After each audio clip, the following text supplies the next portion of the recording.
10 passes. And in those 10 passes, my name is nowhere printed on the buses, Honorable Speaker. Even the projects that we undertook using CDF for 10 years, my name was nowhere. The only thing that I could do where my name would appear is when I go to open. Yeah, this is true. Just go to Marakwet West. Go to Marakwet West. That's true. So, Honorable Speaker, it is important that we tell them these are resources that have been appropriated. They are public resources. If they want to put the names, they can remove from their own salaries or become philanthropic and use maybe resources from elsewhere so that they can put the names. Otherwise, the people know if you've been a governor for, say, the last 10 years and the projects that have been undertaken, you can go and open them, launch them, and put your names, not your photos. There are many projects that have been done by national government. We have never seen anywhere the photo for the president. What is the point of order, Senator Fomeru? Honorable Speaker, the transition between the chair, Senator Abbas, and the second of the motion, I don't know how we got the floor, because if I remember, I can reconnect. I did not hear the chair say, but Honorable Speaker, you did not authorize. No, he just got the mic through some other means. But go back to the answer, and Senator Sifuna. Honorable Senator Fomeru, while you're consulting with the chair, while you were consulting with me, Senator Abbas requested Senator Kisang to second. And because I couldn't speak while you're talking to me, I had to nod. I nodded, give him permission for him to proceed. So conclude, please. Thank you, Honorable Speaker. As I conclude, Honorable Speaker, the Deputy Speaker is a good friend of mine and my colleague. We were in National Assembly for 10 years. I know there are issues that came to the House sometimes last year and I did not support him, so maybe he still has some issue with me because of Kawira issues. I was on opposite side. Honorable Speaker, Honorable Speaker, it is just important to tell our governors, please stick to the law. So before I allow this clerk to call order number 9, allow me to make this communication. Honorable Senators, would like to acknowledge the presence in public gallery this afternoon of visiting teachers and students from Othaya Girls High School in Nyeri County. The delegation comprises 5 teachers and 240 students who are in the Senate for a one-day academic exposition. Honorable Senators, in our usual tradition of receiving and welcoming visitors from Parliament, I extend a warm welcome to them, and on behalf of the Senate and my own behalf, wish them a fruitful visit. I will call upon the Majority Leader and 1 minute to extend a word of welcome. Mr. Speaker, on behalf of the Senate and particularly on behalf of the Senator for Nyeri, Commissioner Matinga, I wish to welcome these students who are here on a study visit, Mr. Speaker. In the afternoon, I believe they have observed, asked and sacked 1 or 2 businesses so far, and they have learned that which brought them here. These are our future leaders, Mr. Speaker, and I believe that in this moment, before the present leadership will serve as an inspiration to know that their time is coming and therefore they should prepare very well when they finally get the opportunity to serve this country. I wish them well as they travel back to Nyeri, Mr. Speaker, and wish them well in their studies as well. I thank you. Clerk, kindly call order number 9. Order number 9, Committee of the Whole, the Conflict of Interest Bill, National Assembly Bills number 12 of 2023, consideration of His Excellency the President's recommendations, resumption of debate interrupted on Wednesday, 9th July 2025, afternoon sitting.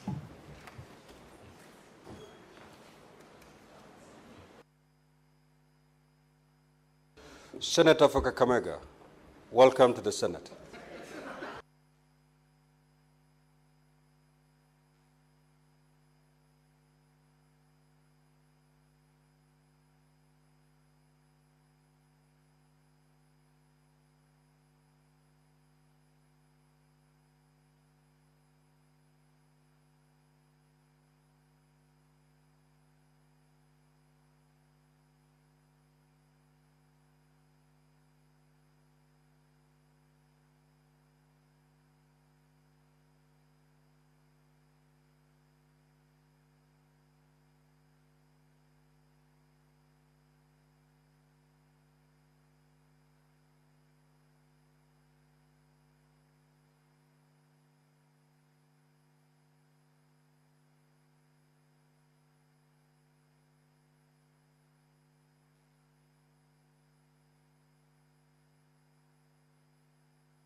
Honourable members, we want to commence the Committee of Whole, which is sitting in consideration of the President's Memoranda on the Conflict of Interest Bill, National Assembly's Bill number 12 of 2023.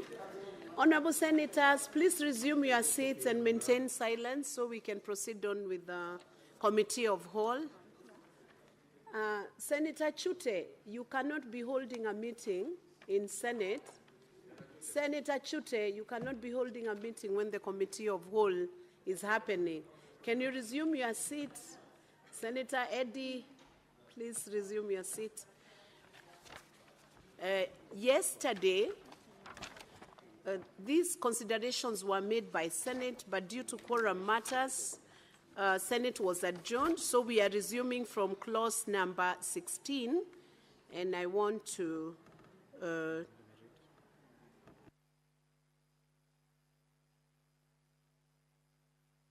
clerk call it.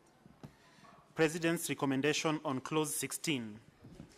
I propose the question that the President's recommendation on clause 16 be approved. Chairperson, Standing Committee on Justice, Legal Affairs and Human Rights Committee, please take the floor. Thank you very much, Madam Chair. The recommendation under this particular clause, Madam Chair, in the original bill and in the reservation was to include from among those prohibited relatives of the public officer against receiving of gifts or favors from any person who would be trading or transacting with the authority or the entity in issue. And Madam Speaker, Madam Chair, the committee observed that the impact of this proposal is to expand the scope of those who are prohibited from receiving those gifts to include members and relatives of public officers. And I wish that we take it as provided for in the order paper. I thank you, Madam Chair. I put the question that the President's recommendation on clause 16 be approved, division at the end. Next. President's recommendation on clause 17. I propose the question that the President's recommendation on clause 17 be approved. Chairperson, Standing Committee on Justice, Legal Affairs and Human Rights Committee. Thank you, Madam Chair. The particular reservation on this clause was to ensure that the provision includes a provision on maintenance of a gift register by an entity and further an inclusion of a donation register. Madam Chair, the effect of this is to ensure that the entity relevant, in this case the Ethics and Anti-Corruption Commission, is able to track the donations that an institution receives from the public or a public officer receives and discloses them to the institution. And this would mean that the extension of such disclosed gifts or donations are utilized for public use. This also will ensure that we enhance the fight against corruption. The committee did note that the effect of this reservation is to ensure that the fight against corruption is extended to the utilization of resources coming from public donations or gifts that public officers have disclosed to their institution. I thank you, Madam Chair. I have seen some senators want to comment on this specific clause. Senator Chiradike, are you interested? It's the next one. Senator Mohammed Faki is not here, so we can proceed. Put the question.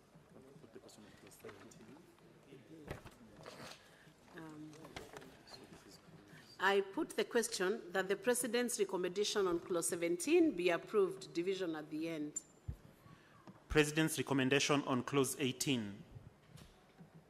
I propose the question that the President's recommendation on clause 18 be approved. Chairperson J. Lack.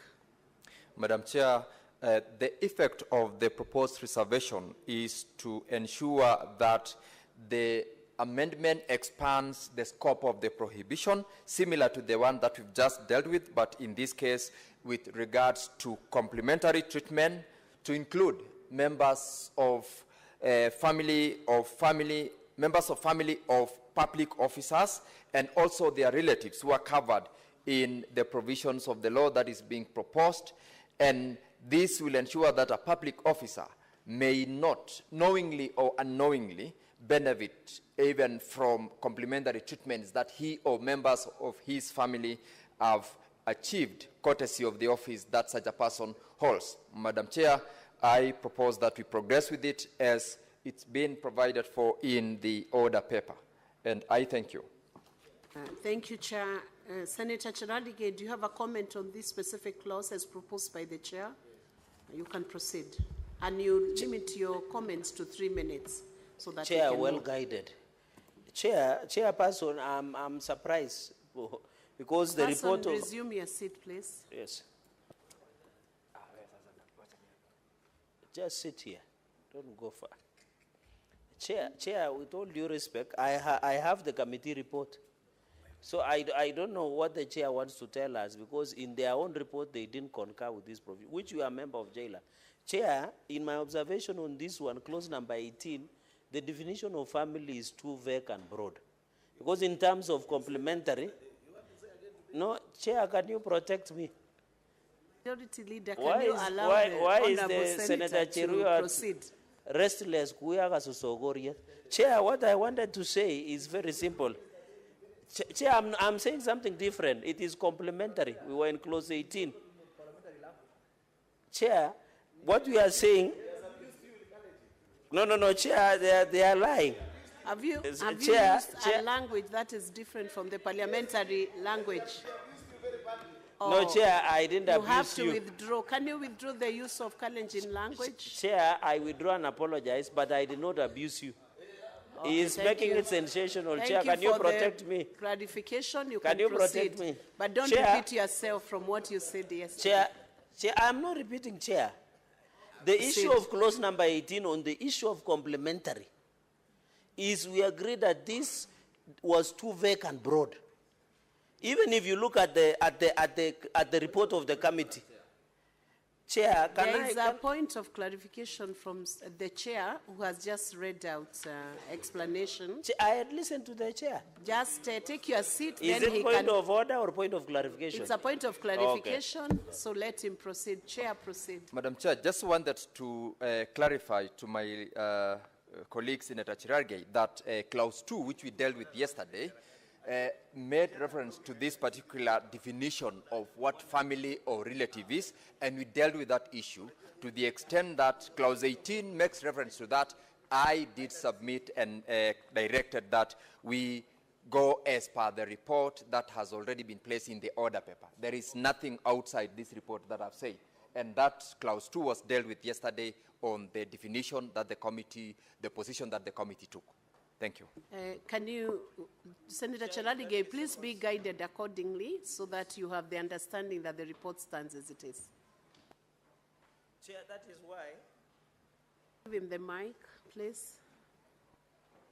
Chair, in 30 seconds, then I request the chair, so that we don't need to seek further clarification, to indicate, because when he reads, he says as per the order paper or as per the committee's report, so that there is that clarity. But the position of the committee, I agree. So let him be clear, say as per the committee reports, or as chair, I'm speaking with a lot of experience in this committee. Thank you, Chair.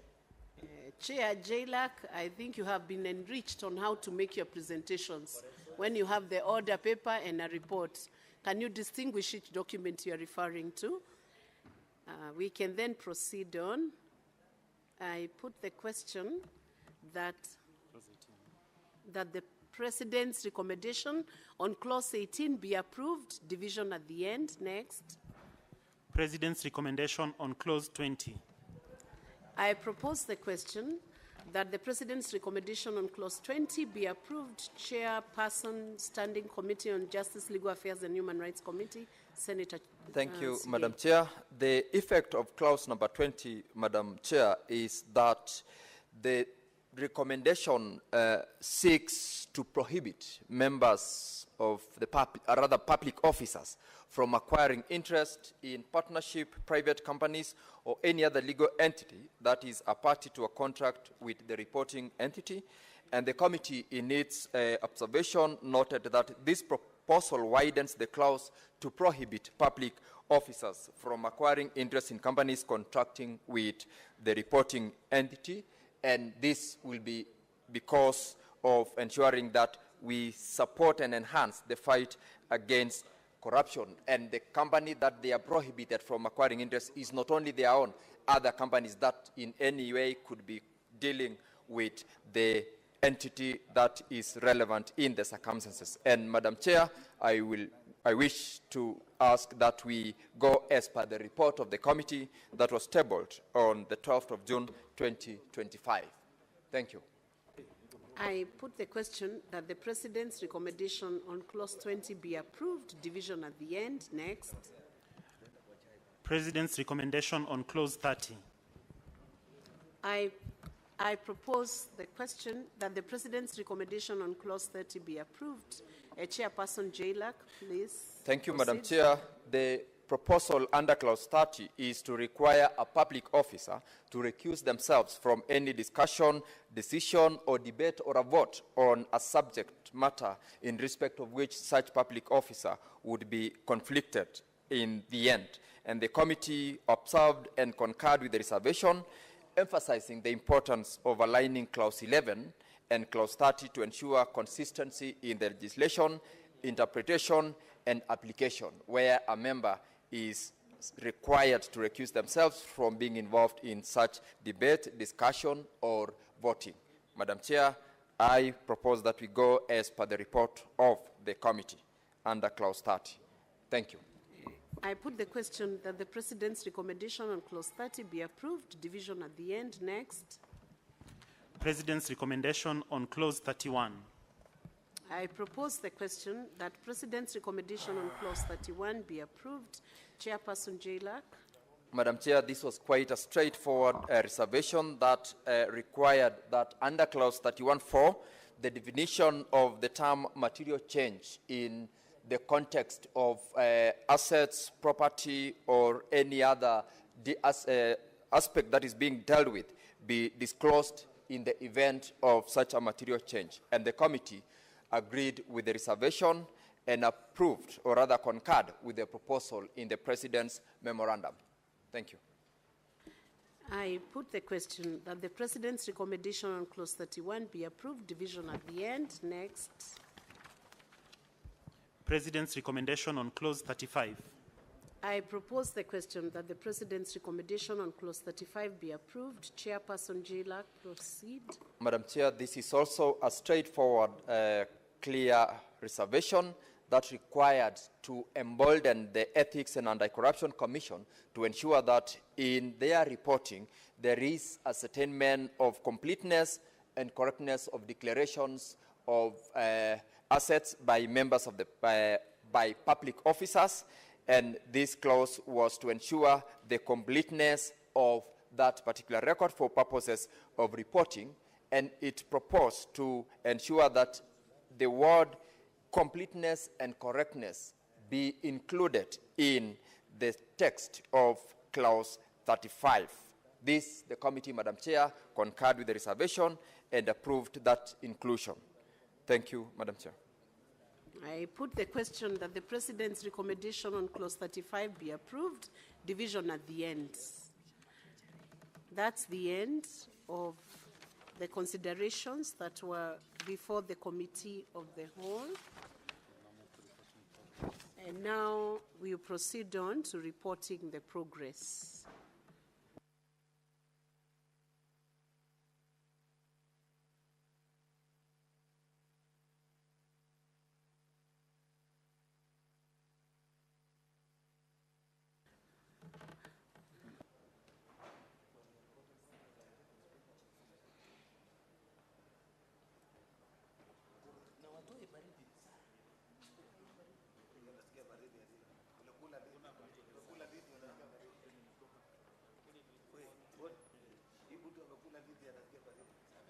I now call upon the mover to proceed and report on the progress.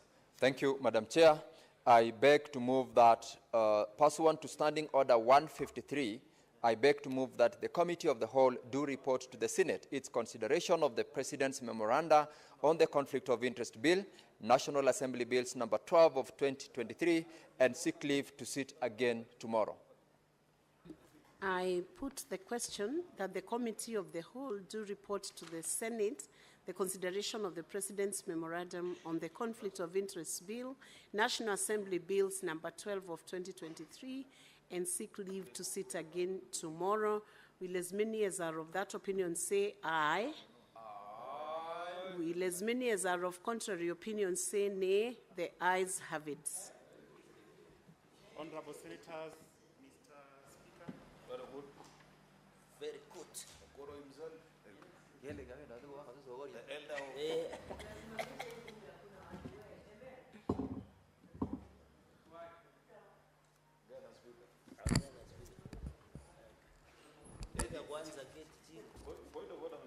Yes, Majority Leader. Did you notice, Senator Education, that when you are taking the reins of the House, he was actually seated, and even when you're buying, Mr. Speaker, is that really in order? Can you stand up and sit again? Stand and sit.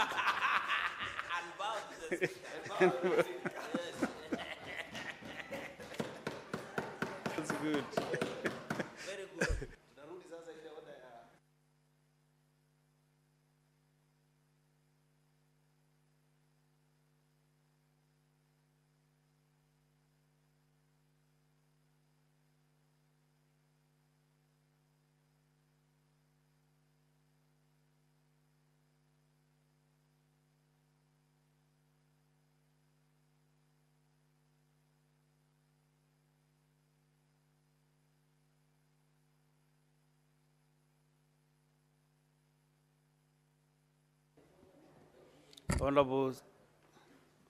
Honorable Senators, we are reporting progress on the Conflict of Interest Bill, National Assembly Bills number 12 of 2023. Chairperson.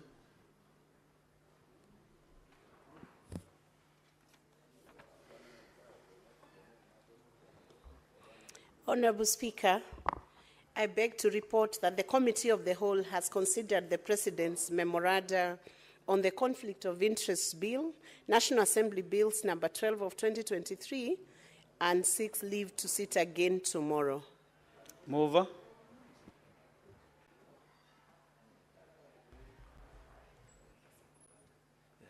Mr. Speaker, I thank you. And Honorable Speaker, I beg to move that the House do agree with the committee in the said report, and I request the Honorable Senator Eddie Okech to second. Senator Eddie Okech. Chair, I second. Okay. Honorable Senators, I propose the question that the House do agree with the committee in the same report. I put the question that the House do agree in the committee in the same report. As many as of the similar opinion say aye. Aye. As those of the contrary opinion say nay, the ayes have it.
Honorable Senators, we are reverting back to order number 12.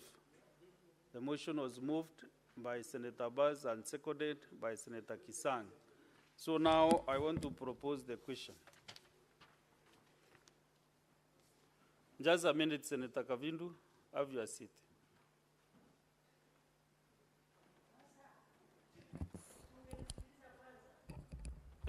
Under Senator Kavindu.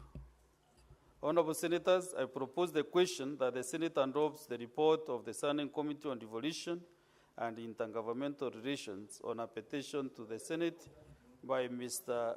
Anderson Majority Leader. Majority Leader and Senator Kavindu. Why are you making noise when the chair is upstanding, honestly speaking?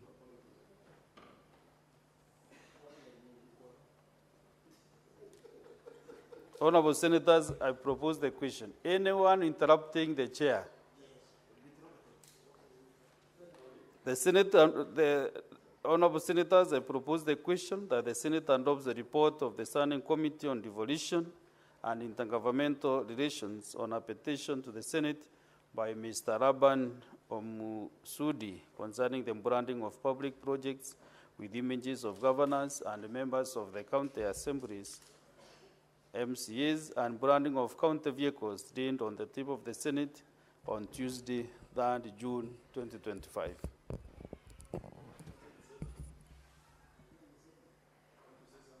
Yes, there are several senators willing to make their contributions. We start with Senator Cheruiyot Talon. This is a very important petition, Mr. Speaker, which I want to commend the committee for at least taking time to listen and to engage this Mr. Laban. He's called Laban who? Omusundi. This gentleman, Mr. Speaker, has brought about What is your point of order, Senator Kavidu? Mr. Speaker, is that we have no quorum in the House. So you are standing order under 41. Standing order. Standing order number 41. Can you We have no quorum in the House confirm, clerk, to whether you have deliberate. quorum?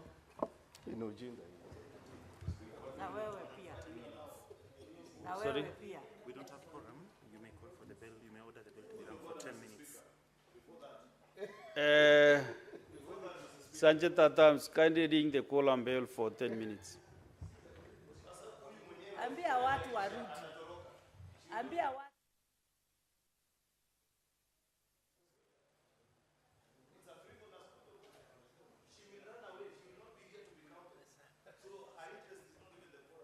Nani ana run away? Niko hapa na wewe mpaka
We have the quorum bell on ring mode after the senator for Machakos County, Senator Agnes Kavindu, stood on a point of order and raised the concern that the House lacks quorum to proceed with business at this particular juncture. So we have the Speaker directing the quorum bell be rung before the House proceeds on its consideration of the report of the Committee on Devolution that was handling a petition on the branding of public projects with images of governors, members of the county assemblies, and branding of county vehicles.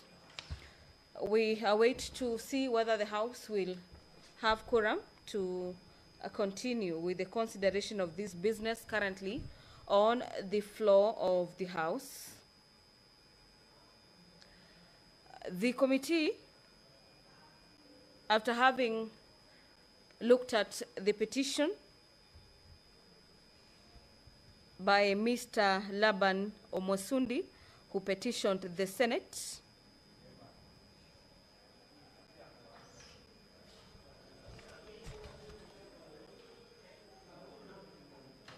on this matter.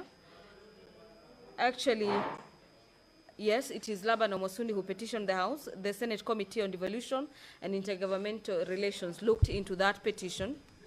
There were a number of observations by the committee, and I'll just take you through some of them. Is that the committee observed that branding of public projects and vehicles with individuals' names or images translates to personalization of public resources, and hence creating an impression of individual ownership. The committee notes in its report that such practices by governors, members of the county assemblies, as well as any other members holding public offices is unethical. Allow me to take you back to the chamber yet again. Mr. Speaker, I see there are students who are in the House. This is part of our work also. So I was saying, Mr. Speaker, that this Laban Omosundi reminds me of another gentleman. There was a gentleman, I don't seem to recall his name.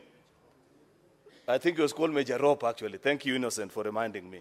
In the first Senate, almost every week, he will petition this House on something of national importance and tell us that as per the dictates of the Constitution, members of the public are allowed to petition Parliament and be asked and reminded that as members of the public, you can request the House and say, please consider such and such a matter, so that, Mr. Speaker, you can guide the country. This is an issue that so many people have complained about. I have seen citizens take pictures of waivers by county governments, projects that have been done, and you find a huge imposing picture of either the local MCA or the governor, the member of parliament, Mr. Speaker. Mr. Speaker, I don't think there was any such consideration by citizens of this republic when they passed the new constitution that we as public servants will take over ownership of projects that we have done using taxpayers' money. If there is to be any picture that is imposed on a project, Mr. Speaker, then it is a picture of the citizens who are paid for that particular project. Mr. Speaker, I like the fact that this committee in recommendation 2 has actually asked the right body, the EACC, because this is an issue of ethics. You know, ethics, Mr. Speaker, is a very wide subject. The EACC, in collaboration with the Office of the Auditor General and the Controller of Budget, Mr. Speaker, have been asked actually to enforce compliance with the constitutional and statutory provisions governing integrity and accountability and the proper use of public resources, Mr. Speaker. This is abuse of public resources, and I believe people like Senator Catherine Muma, who are normally very consistent on issues of abuse, either of human rights or public resources, will have something to say about this and what they think about it every other time.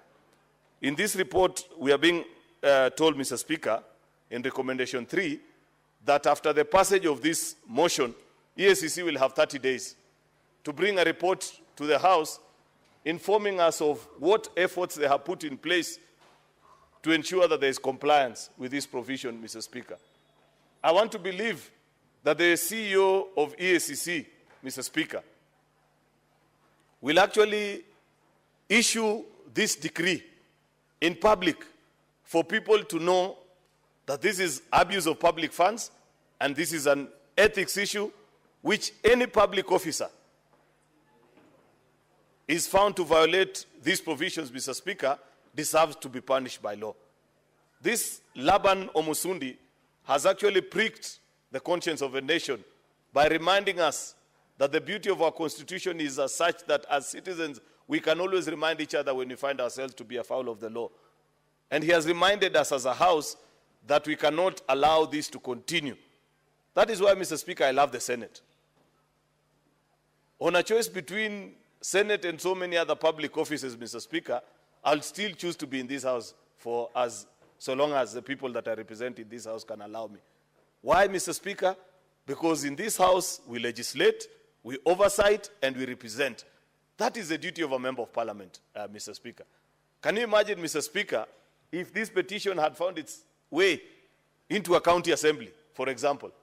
There's no way they'd agree to, because they themselves are the abusers, actually, of these provisions.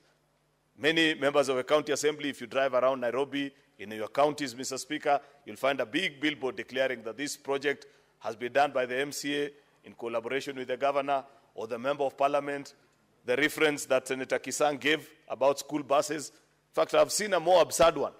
There's a school from Western Kenya, and Senator Bodi Alwale is not here, that I saw, that had the picture actually of the MP behind, in the rear screen of the bus, Mr. Speaker. And it was written that the patron is Senator Chute or Aaron Cheruyot or something. I don't think that is expected, Mr. Speaker. And I hope, Mr. Speaker, that upon the passage of this report, it will be remembered in history that there used to be an abuse of public funds, Mr. Speaker, until Senate put a stop to it. This is a very important report. I congratulate you, Senator Abbas, together with all the members that serve with you in Devolution Committee.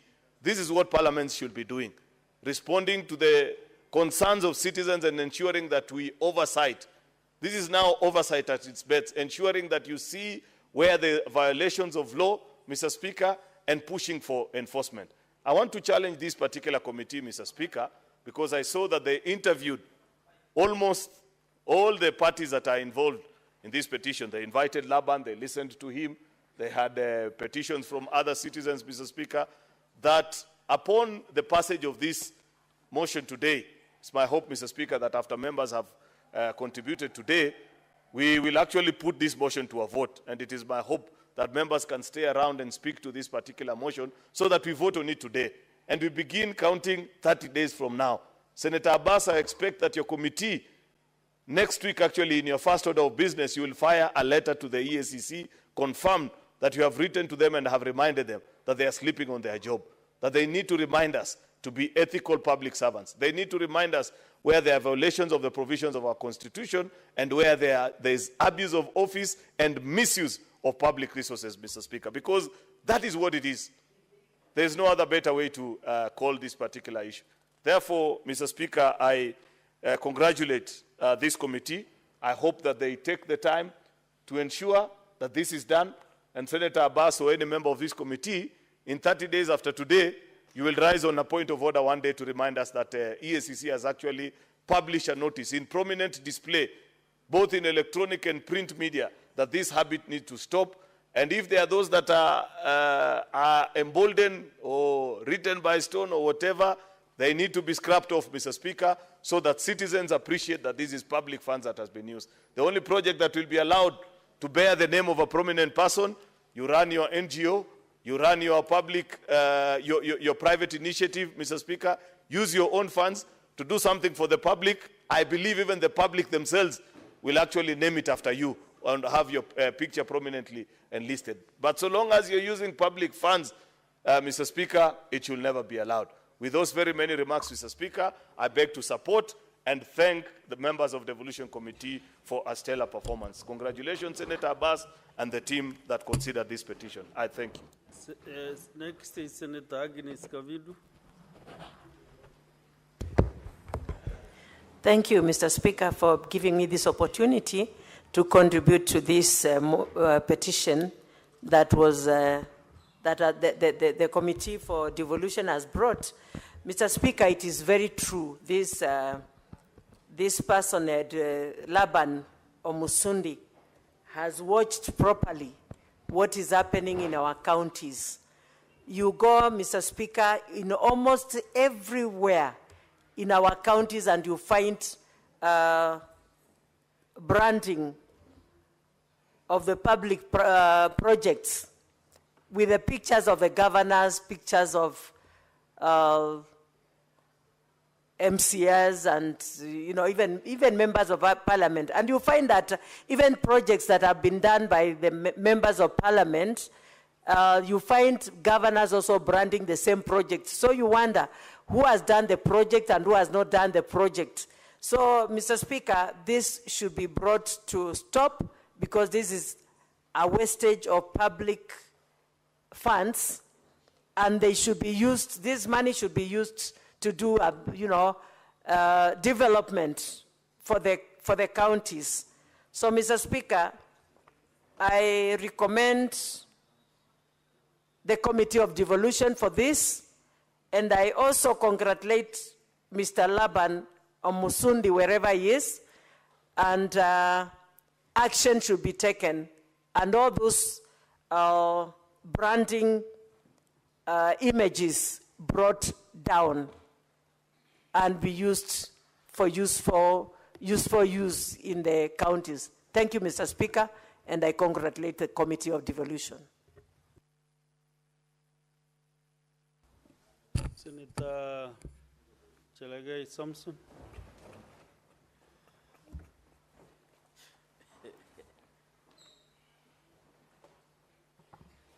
Thank you, Mr. Speaker. As I rise to support Mr. Speaker, I'm very happy today because as I report this motion, Mr. Speaker, because we are talking about devolution, I'm happy because Nanti today we have become 28 Catholic dioceses having been appointed. We are now a diocese called Kapsabet Catholic Diocese, and I thank Pope Leo the 14th and the Apostolic Nuncio, His Excellency Megan, and also the Auxiliary Bishop John Kiplimo Lele, who has been appointed as the new Bishop of Kapsabet Catholic Diocese. We are proud, and this is momentous occasion. And I hope Senator Sifuna will attend our inauguration on 30th August 2025, and I'll personally invite you to attend. So, Speaker, secondly, all this money, this branding, whenever I drive around Nairobi, and I have seen this thing is predominant in counties, there is the image of the governor and the MCA. And funny thing, the person who is the governor now was a senator and was castigating the former. What am I trying to say, Speaker? The behavior of kings, people who build cult personality, people who build on hero worship, start by ensuring their images are being put into public projects, Mr. Speaker. I know you have been a member of National Assembly for some time. I was driving sometimes back in this city, and one of the buses which had been acquired through CDF had a big image of the MP as the patron, including the name, Mr. Speaker. Mr. Speaker, when you go to roads, the same thing. So my question is, Mr. Speaker, is why are we having most of these, Mr. Speaker, most of these government projects? Mr. Speaker, I'm happy that Omusundi is saying, in fact, this project, we should brand it, that it is done by taxpayers' money, Kenyans' money. This culture of leaders using their own images, their own portraits, is unfortunate, it is immoral, it is uncultural, it is illegal, and that is violation of Chapter 6 on leadership and integrity, Mr. Speaker. So I want to say the amendment proposal by the Devolution Committee that we need to amend the County Governments Act is long overdue, Mr. Speaker. And we need to rise up to the occasion. We have done before, Mr. Speaker. And we agree that every leader in this country is struggling for feasibility. But you don't need to use the resources of the people to get what we call unnecessary feasibility. Yet the resources you are doing is the taxpayers' money, Mr. Speaker. And therefore, this aspect, we need to call upon that the MCAs, the governors, members of parliament, Mr. Speaker, let us, Mr. Speaker, the only time I have not seen some of these people putting their images is only on coffins.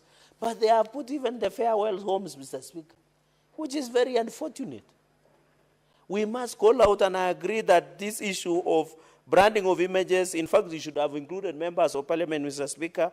And when you look at Article 231(4) of the Constitution 2010 of the Republic of Kenya, one of the things that we said, including issues of money, that we don't want to bear any image of anybody in our currency, Mr. Speaker. And I know the youth leader, Senator Oburu Odinga, was among the people who sat during the constitutional review process in this country, Mr. Speaker.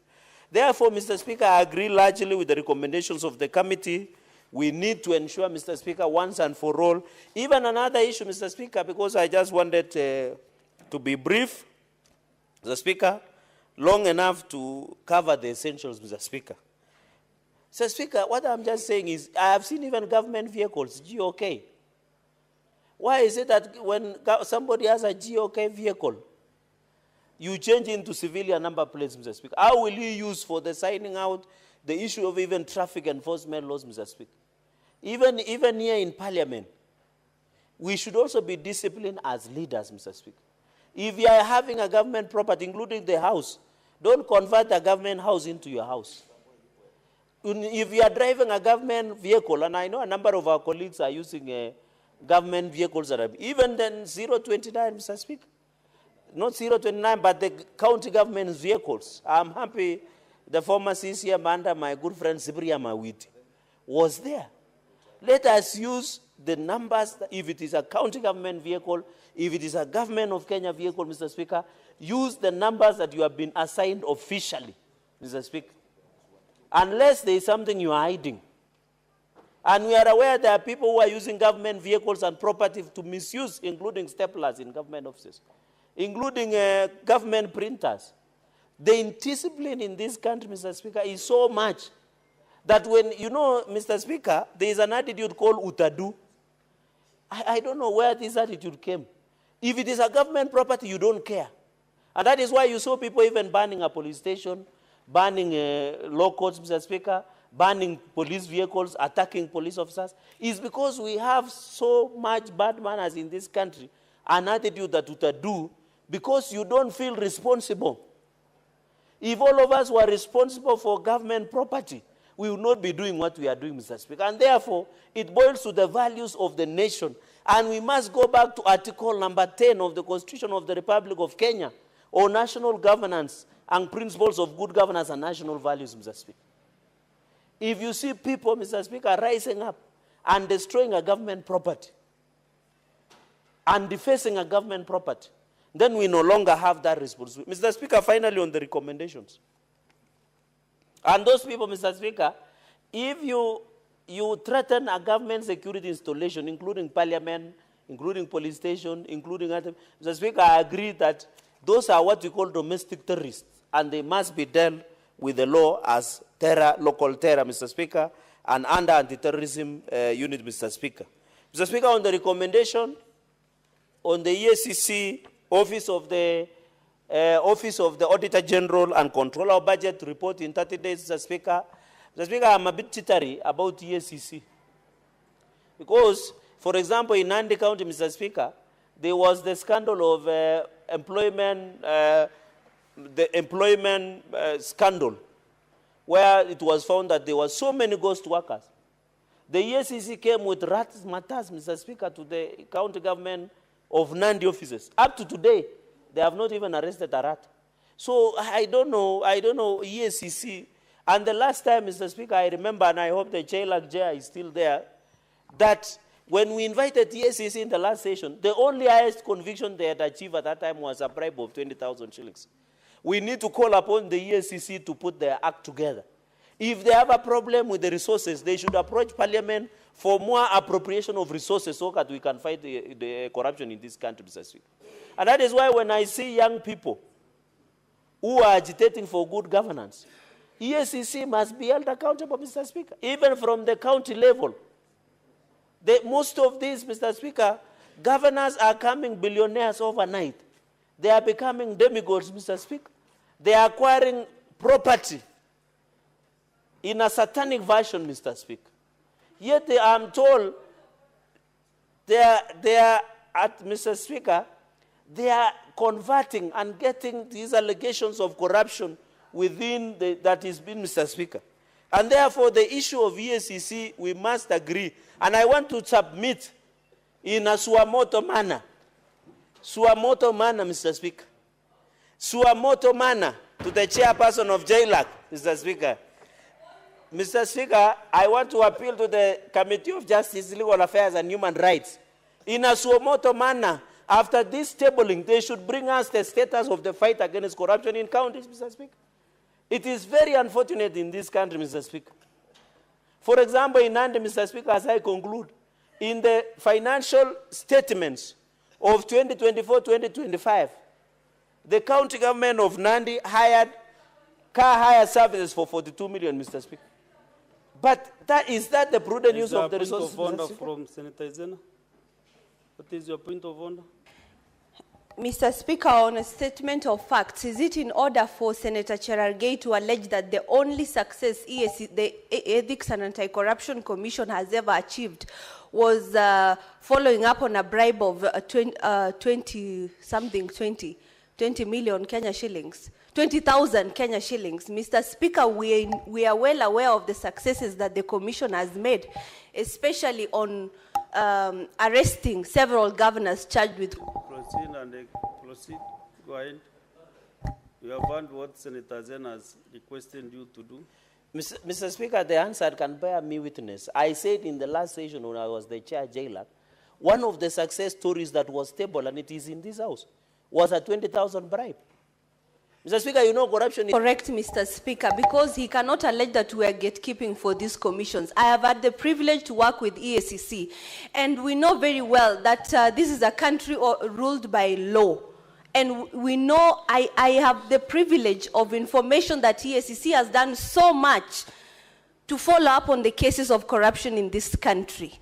He is well aware, since he is very famous in this country, he knows that equally the same media has broadcasted on issues of corruption, and some of these governors have even come before this house. You cannot reduce the efforts of a whole commission to one instance of a case of 20,000 shillings in your committee. We must give credit where it's due, and we must give to Caesar what belongs to Caesar. Senator Chelagay, just conclude because... I think for whatever it was, or it is worth, I just leave it there. So, Speaker, that is why I was concluding. For example, I was saying, for example, in Nandi, how do you have a government vehicle that hire services for 42 million, Mr. Speaker? It is very unfortunate, Mr. Speaker. And therefore, EACC also must be prudent because it is called anti-corruption ethics and anti-corruption.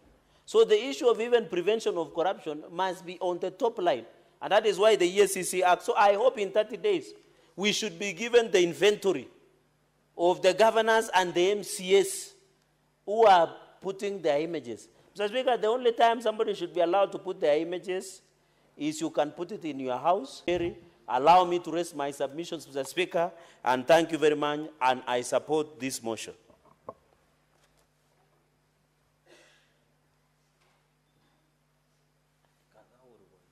Senator Sifunaidu.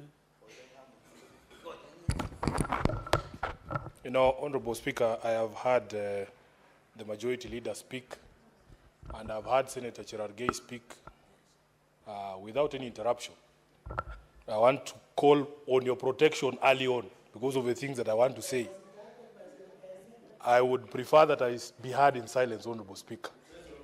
Number one, I want to tell the Senator for Nandi that there is nothing like government property. Everything that the government owns is owned by the taxpayer. It's our money. It is ours to do with as we please. So nobody will lecture us about how to misuse our property. Secondly, Honorable Speaker,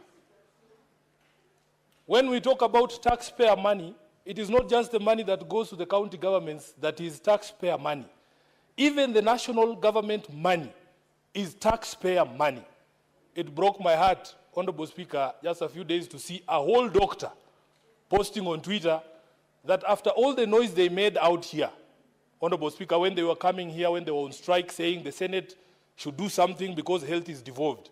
After all the push we gave as a house to the medical doctors to push the National Assembly to allocate money to them in the current budget, a whole doctor goes on Twitter and says, "Thank you, President Ruto, for giving us money." That's not his money. That is public money. Honorable Speaker, that is public money. Number two, Honorable Speaker, as a taxpayer in this country, there are very few things that make me happy because we have serious problems with the way that this government utilizes our property. Honorable Speaker, the only time when you drive around this country and you see a road sign that says road maintenance levy, your taxes have been used to improve this road, that's the only time that I feel proud to be a taxpayer in this country. But all these other times, when you talk about people putting their photos everywhere, I have seen governors, whenever there is a tax waiver, his photo is bigger than the message that is in the newspaper. I have seen governors buying billboards. The face occupies 3/4 of the billboard. The message is so small, the rest of the billboard is his face. Honorable Speaker, even this week, I have seen a governor who is my friend, and I have to say this because I want him to succeed. He has bought time on Citizen TV, prime time. I was watching the news at night, and I see a governor advertising a project that is funded by the county government, and he's saying that this project has been funded by so and so. I was very shocked. Where do you get the money, Honorable Speaker? I don't want to be informed. Sifuna, do you want to be I don't want to by be informed. Senator I'm in the middle of Chalgei? teaching. I'm in the middle of a lecture. Honorable Speaker, so I was very shocked. You all have TVs, you can pay subscription, you will see the governor. So, Honorable Speaker, I ask that you protect me. When I began this submission, so, Honorable Senators. Speaker, I asked that you Senator protect Chalgei, me because I knew this would happen.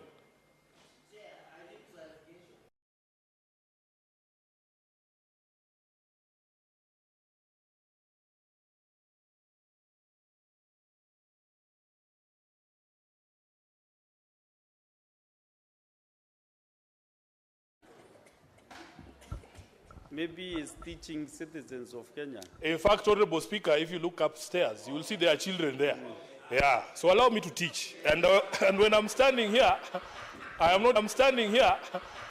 not just speaking to this House, Honorable Speaker, I'm speaking to the country. Just speaking to this House, Honorable Speaker, I'm speaking to the country. So, Honorable Speaker, I have seen images of governors on something as mundane as milk packets for school milk, even on meals, Honorable Speaker. So that you want to tell us that this is Sifuna is doing. I have seen my colleagues in the National Assembly, Honorable Speaker, every single national government CDF-funded project, they have to find a way to put their names on it. Even after the courts ruled that this thing is unconstitutional, they changed now, they say, oh, this is financial year 2022-2023, patron. Then they write Edwin Sifuna, patron. Honorable Speaker, this Mr. Musundi has identified a proper problem in this country. And we want to be able to say that every single coin that is utilized by national and county governments is actually our money. That's our property. Honorable Speaker, I've seen these patrons disbursing bursary checks, and they want to greet the parent and look them in the eye and ask them, who is the person who gave you this check? Then they say it is Sifuna. Then they say, remember me in 2027. Mr. Speaker, you would think that that money is their money. And one of the things I don't understand, these members of the National Assembly make the dishing out of checks to appear like something that is so appointed. Like a clerical job, who cannot dish out, if your office wrote checks, how difficult is it to distribute checks? It's a physical transaction. So they come and make noise here and tell us all about how children will not go to school. Honorable Speaker, and that check has 2,500 shillings on it. There are people here who are educating children and they don't even announce it. Honorable Speaker, they should come to our offices so that we tell them all those children that I have paid school fees for. Even if you see a single one of them with a picture of Sifuna, you should ask me. They go there and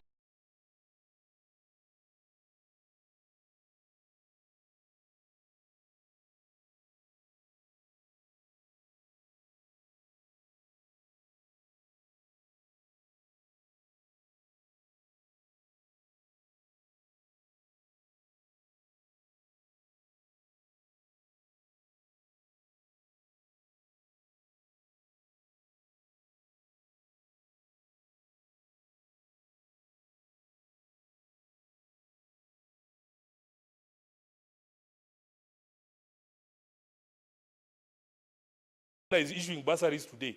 That is not your is issuing bursaries today. That is not your money. Can you show us photos of you issuing your own money so that you leave this public money aside, Honorable Speaker? Then, Honorable Speaker, the majority leader even wanted us to extend this thing to Plex. There was a young man who was going around this country called Morara, auditing national projects. The country is led by Plex, written, oh, this project was commissioned by William Ruto on this particular day, on this particular... Speaker, I rise again understanding 101 on contents of speech, Mr. Speaker. This obsession by Senator Sifuna or President William Ruto must stop. If he wants to discuss the president, he should bring a substantive motion. Then we can handle at that point. He should stop this obsession, Mr. Speaker. Please, protect, because the president is not here to defend himself. Because when you are making such assertion against anyone, they have a right to be here to defend themselves. But since he's not here, he should just stop dragging. You know, majority leader can defend himself because he's here, Mr. Speaker. Can the honorable senator withdraw and apologize or substantiate, Mr. Speaker? Because when he says there are plaques that are littered with the name of President William Ruto in the country, that is not a statement of fact and standing order 105. Senator Chalage, just a minute ago, you are requesting to be given the names of the governors. Correct. You have the plaques. No. Also, you mentioned the name of a certain governor. Correct. Sit down, Mr. Speaker, can I finish? Speaker, can I finish? Mr. Speaker, can I finish? Too long. Can I finish? Listen, Senator Chalage, since too long cannot make a right. Also, Senator Sifuna, there was a communication from the chair about that standing order to avoid mentioning names of state officers who are not in this house. Maybe unless you bring a substantive motion. Honorable Speaker, Honorable Speaker. Can I finish? No, can I finish? Sit down, Bwana. Sit down. You are not the Speaker. All the senators. You are not the Speaker. Mr. Speaker, why is Senator Sifuna ordering me? You are the Speaker. Resume the seat. Resume your seat, Senator Sifuna. Let me finish what I was saying. I'm saying as much as possible, you know, those plaques, those billboards and everything. Yes, but Honorable Speaker, we are not discussing personalities. We are discussing our money. The Senator for Narok, Honorable Speaker, came from a time when he was hosting the president in his county. So he came back and told us, oh, we have been given an airport in Narok. The contractors are there day and night. So one time I had been given a lift by a friend of mine. We were coming from somewhere in Western. I said, I want to see this airstrip in Narok that has a contractor day and night. So I asked the pilot to fly over that space. Honorable Speaker, there is a plaque sitting there. There are no contractors there. That young man called Morara has gone around the whole country, has shown us. Even when you go to the so-called stadium in Wote, if you go to Kamarin Stadium, you will find those plaques there. Honorable Speaker, we cannot have these gatekeepers of the executive in the legislature. You do your job, let him do his job. So, Honorable Speaker, when he was going, Honorable Speaker, can you protect me from this heckler? Senator Chegre, you order, kindly. No. Honorable Speaker, do you know? Of order are not making sense now.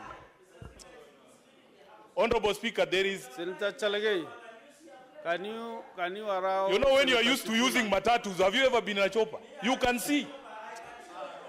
No. Honorable Speaker, protect me from this. Senator Chalage. Senator Chalage, I'm giving you the first warning this afternoon. I'm giving you the first warning. No point of order. Honorable Speaker, please. Let Senator Sifuna be in silence. Thank you. To conclude his... Honorable Speaker, so the point that I was making, Honorable Speaker, is that those plaques with names of either projects that have been started or concluded should bear. All of us must agree that if decisions are being made democratically at an election, can we guarantee that all of us get to that election? Because you can't tell me to wait for you at the ballot and then you make sure I don't get there. Is Albert Ojwang supposed to vote from the grave? There's no such polling station. So when you talk about a state officer standing up and saying you can shoot people, as if people don't die from gunshot wounds. Honorable Speaker, we saw Rex Masai, the young man who was killed during the protest, was shot in the leg. So how can you tell people to shoot people in the leg as if those injuries are sustainable injuries? So, Honorable Speaker, we want to make it very clear that as a country, we have totally lost our way. And we will not have a conversation with someone telling us to wait for 2027 when he's not giving us a chance to get to 2027. He has become an existential threat for this country, and he must go as soon as possible. I thank you. Senator Wakiri Hilali.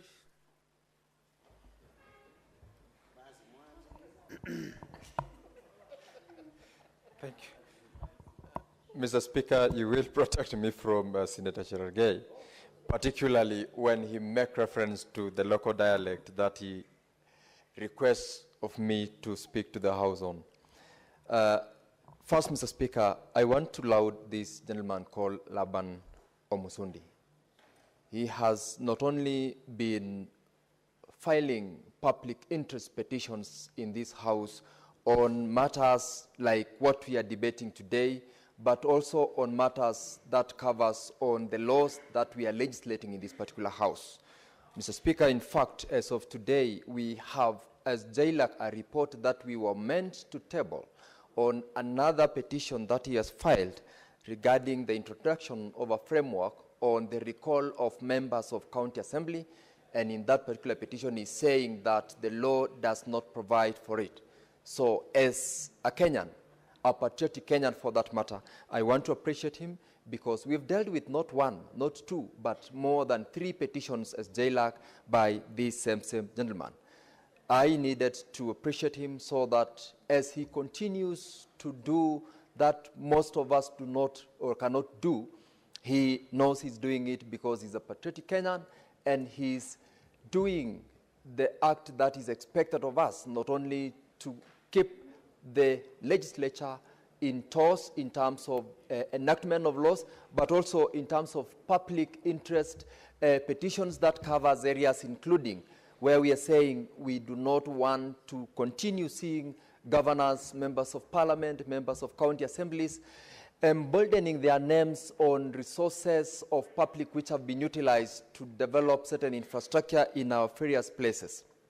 Secondly, Mr. Speaker, I want to appreciate the committee that dealt with this issue, and in particular the recommendation and the timeline they gave requiring the Ethics and Anti-Corruption Commission to do certain actions within 30 days. Mr. Speaker, it is on public notoriety that almost all elected governors, members of parliament, and members of county assembly, in the simplest of the projects, including public toilets and some pit latrines, they publish their names saying that this particular project was done by so-and-so on this particular date without necessarily making reference to the fact that those are public resources. And Mr. Speaker, such publications in itself is abuse of office. In fact, it goes beyond unethical conduct, but it borders on abuse of office and is sufficient ground for someone to be brought to book and also be charged for abuse of office. And so to have a Kenyan like Laban Musundi to prick our conscience and ask of us to make certain recommendations and also to think through the actions that we do is something that not most of us would do. And for the committee to also invite this particular house to have a conversation around this and to invite the Ethics and Anti-Corruption Commission to act is to remind us that these violations of the law, these violations of the guidelines that we do have are not only costly to the public, but they are potentially going to encourage unnecessary competition because one would, in the process of having seen someone politically made famous by the use of public resources, they would do it. My colleagues have made reference here of certain motor vehicles where they have indicated or even have a portrait of the person who is seen as the patron, whether it's a member of parliament who's funded, or rather who has facilitated the acquisition of such a school bus or an institution bus using CDF or public resources, and their portrait is appearing at the rear mirror or the rear window of the car. In itself, one would be forced to equally do the same. And I want to associate myself with the recommendation that even if you really would want to have your name there, then use your own resources, use your own money in your individual foundations or private life.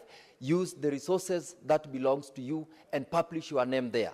Let public resources be used for public resources, because if you were to look at the amount of these portraits of the billboards that are payable for one to display, that amount is sufficient to be utilized to do projects which would benefit the public.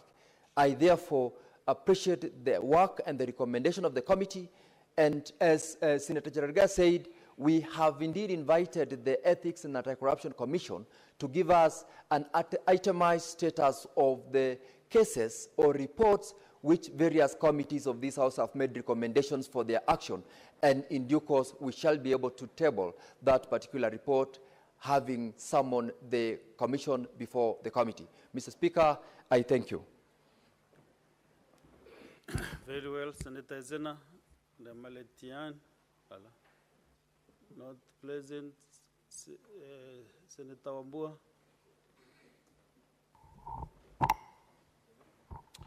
Thank you, Mr. Speaker. Mr. Speaker, I also stand in support of the report by the Standing Committee on Devolution on this petition on by Laban.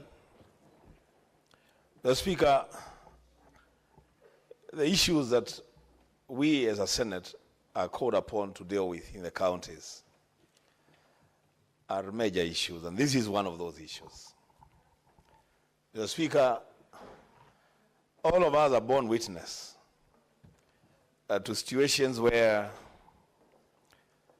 governors in particular counties want to behave as though their names are synonymous with their counties. That every little thing that they do, they want to do billboards with their names and their photos, indicating that they are the people and the leaders that are responsible for the projects that they are talking about.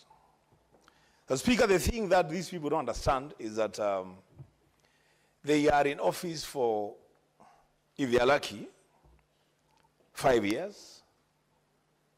And if they get luckier, they may be 10 years, and that's it. They can never be in office for more than 10 years. As Speaker, some of us are insulted by images of leaders, governors, that the voters kicked out of office, but their images are still staring at us, Mr. Speaker, and proclaiming ownership of projects in counties. Mr. Speaker, this petition by Laban and the recommendations by the Committee on Devolution is one instance where, as a Senate, we should actually move with speed, Mr. Speaker, and ensure that those billboards and those signages, whatever they are brought down, Mr. Speaker. Because there is one thing, Mr. Speaker, to say that they should not be erected going forward. It's a different story, Mr. Speaker, to have to endure the images of those governors and their names on those billboards, looking down on us every time we use it, whether it's a road or a project that was initiated and completed during their time. So, Mr. Speaker, I fully support the recommendations of the committee and thank Laban for bringing that petition to the Senate. Secondly, Mr. Speaker, when I came in, I found my colleagues in serious conflict and a war of words over remarks that were being made by the senator for Nairobi. The Speaker, the one thing that we must agree, all of us, is that this country belongs to all of us. Every one of us those in authority and those under authority, Mr. Speaker, this country belongs to all of us. There is one thing, Mr. Speaker, that is getting very rare among us, and it gets me very worried. Mr. Speaker, the tolerance levels in this country are really going very low. And it's a matter of concern for me as a leader, as a citizen of this country. Mr. Speaker, people will hold different views on the same matter. It doesn't mean that those people must be enemies just on account of different views that they hold. The Speaker, authority is given to some offices, including our own office, the Speaker, as senators. We have the power to summon governors and state officers and grill them on issues of public concern.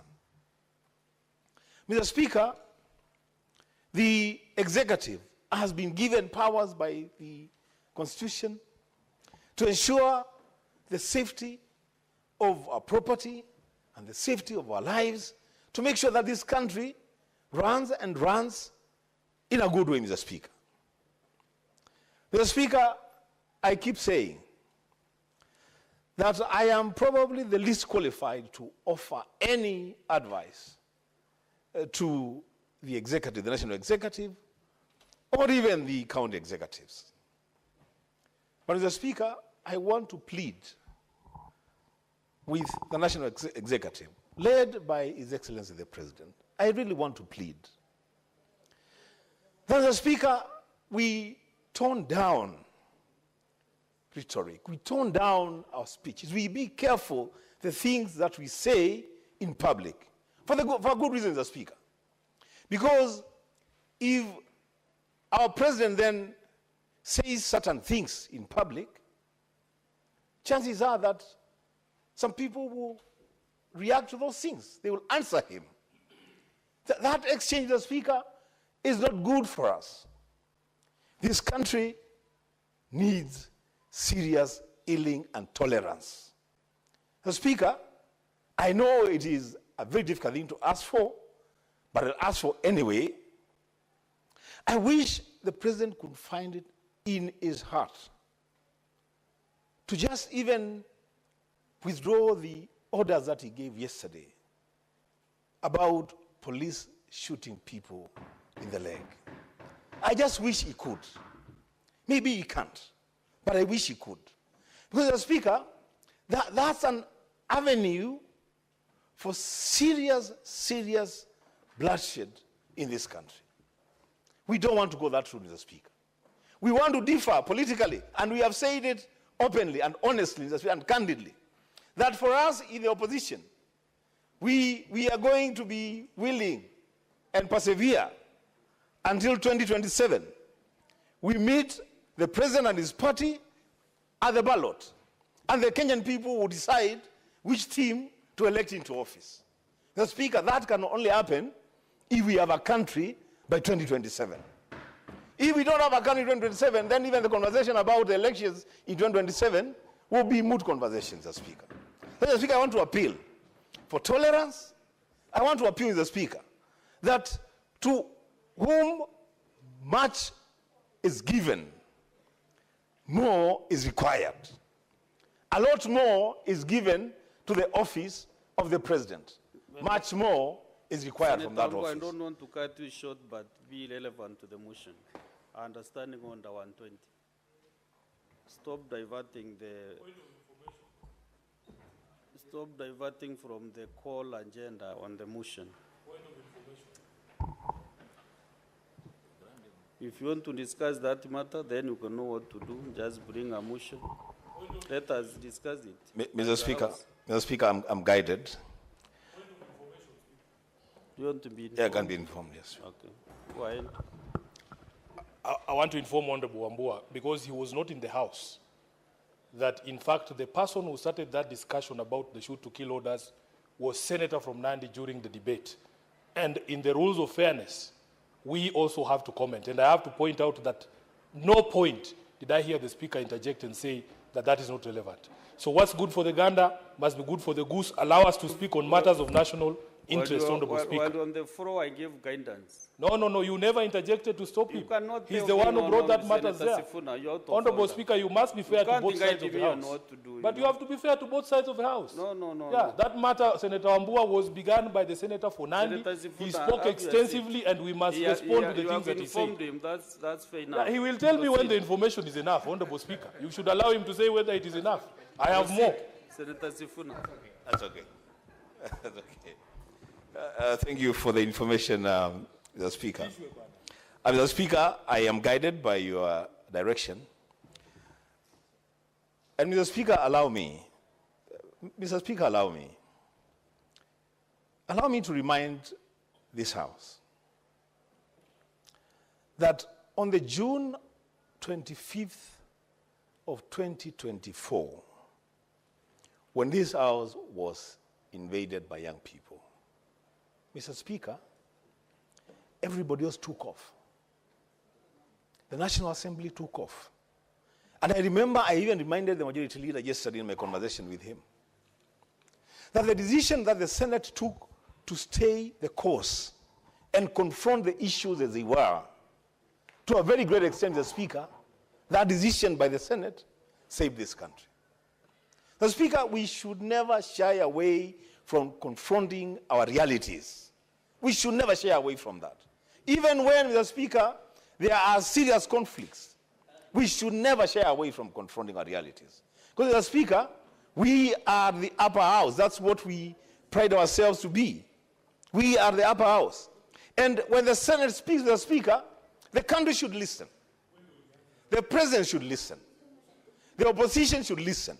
When the Senate speaks, every other leader in this country, Mr. Speaker, should be able to listen to what we are saying. Mr. Speaker, I am guided by your direction that maybe we need to bring a motion to discuss these issues, maybe not, but the truth of the matter is, Mr. Speaker, we have an opportunity as a Senate to bring the temperatures down and make sure that the country moves in the right direction. Mr. Speaker, I thank you. Senator Mutinda, Tabitha? You can leave after she starts. No, he had just concluded.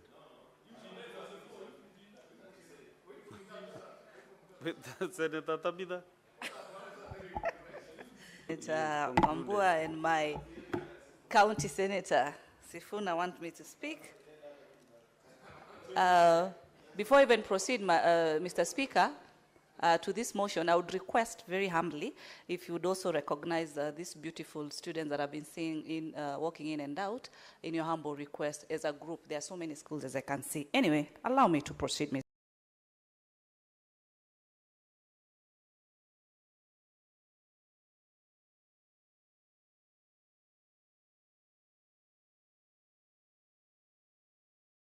Speaker.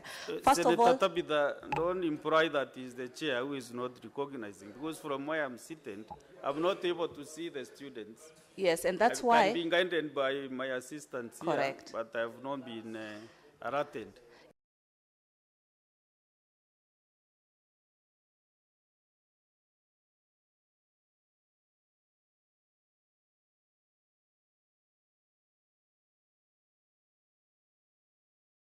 Yes, I know you as my senator again. It is the chair Kaduri who is not. I have so many senators. I know you as my senator, you cannot see, and that's why in my wisdom I've courteously reminded.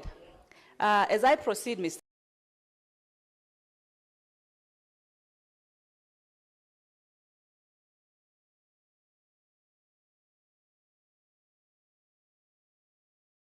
Speaker, allow me to start really appreciating the Committee of Devolution for the great work that they've done. I've even seen that after 30 days after the adoption of this report, and then the effect should take place upon us agreeing to this report.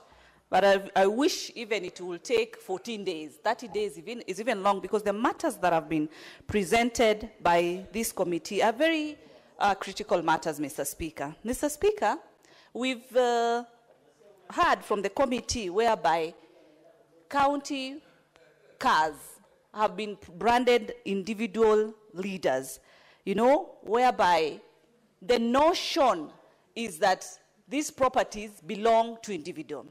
Mr. Speaker, I remember when I was in the mediation committee just recently over the issue of division of revenue.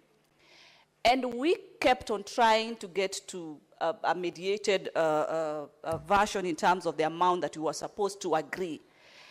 And from where I sat, I could notice that members of the National Assembly would argue like this and say, this money being given to the governors, Mr. Speaker, and we really had to correct as senators, and corrected and indicated, this is not money that is being given to individual governors. This is not money to an individual. This is taxpayers' funding that should be utilized as per the law. Projects that need to be done should be done not for that particular governor, not for that particular leader, but for the people of that particular region. Money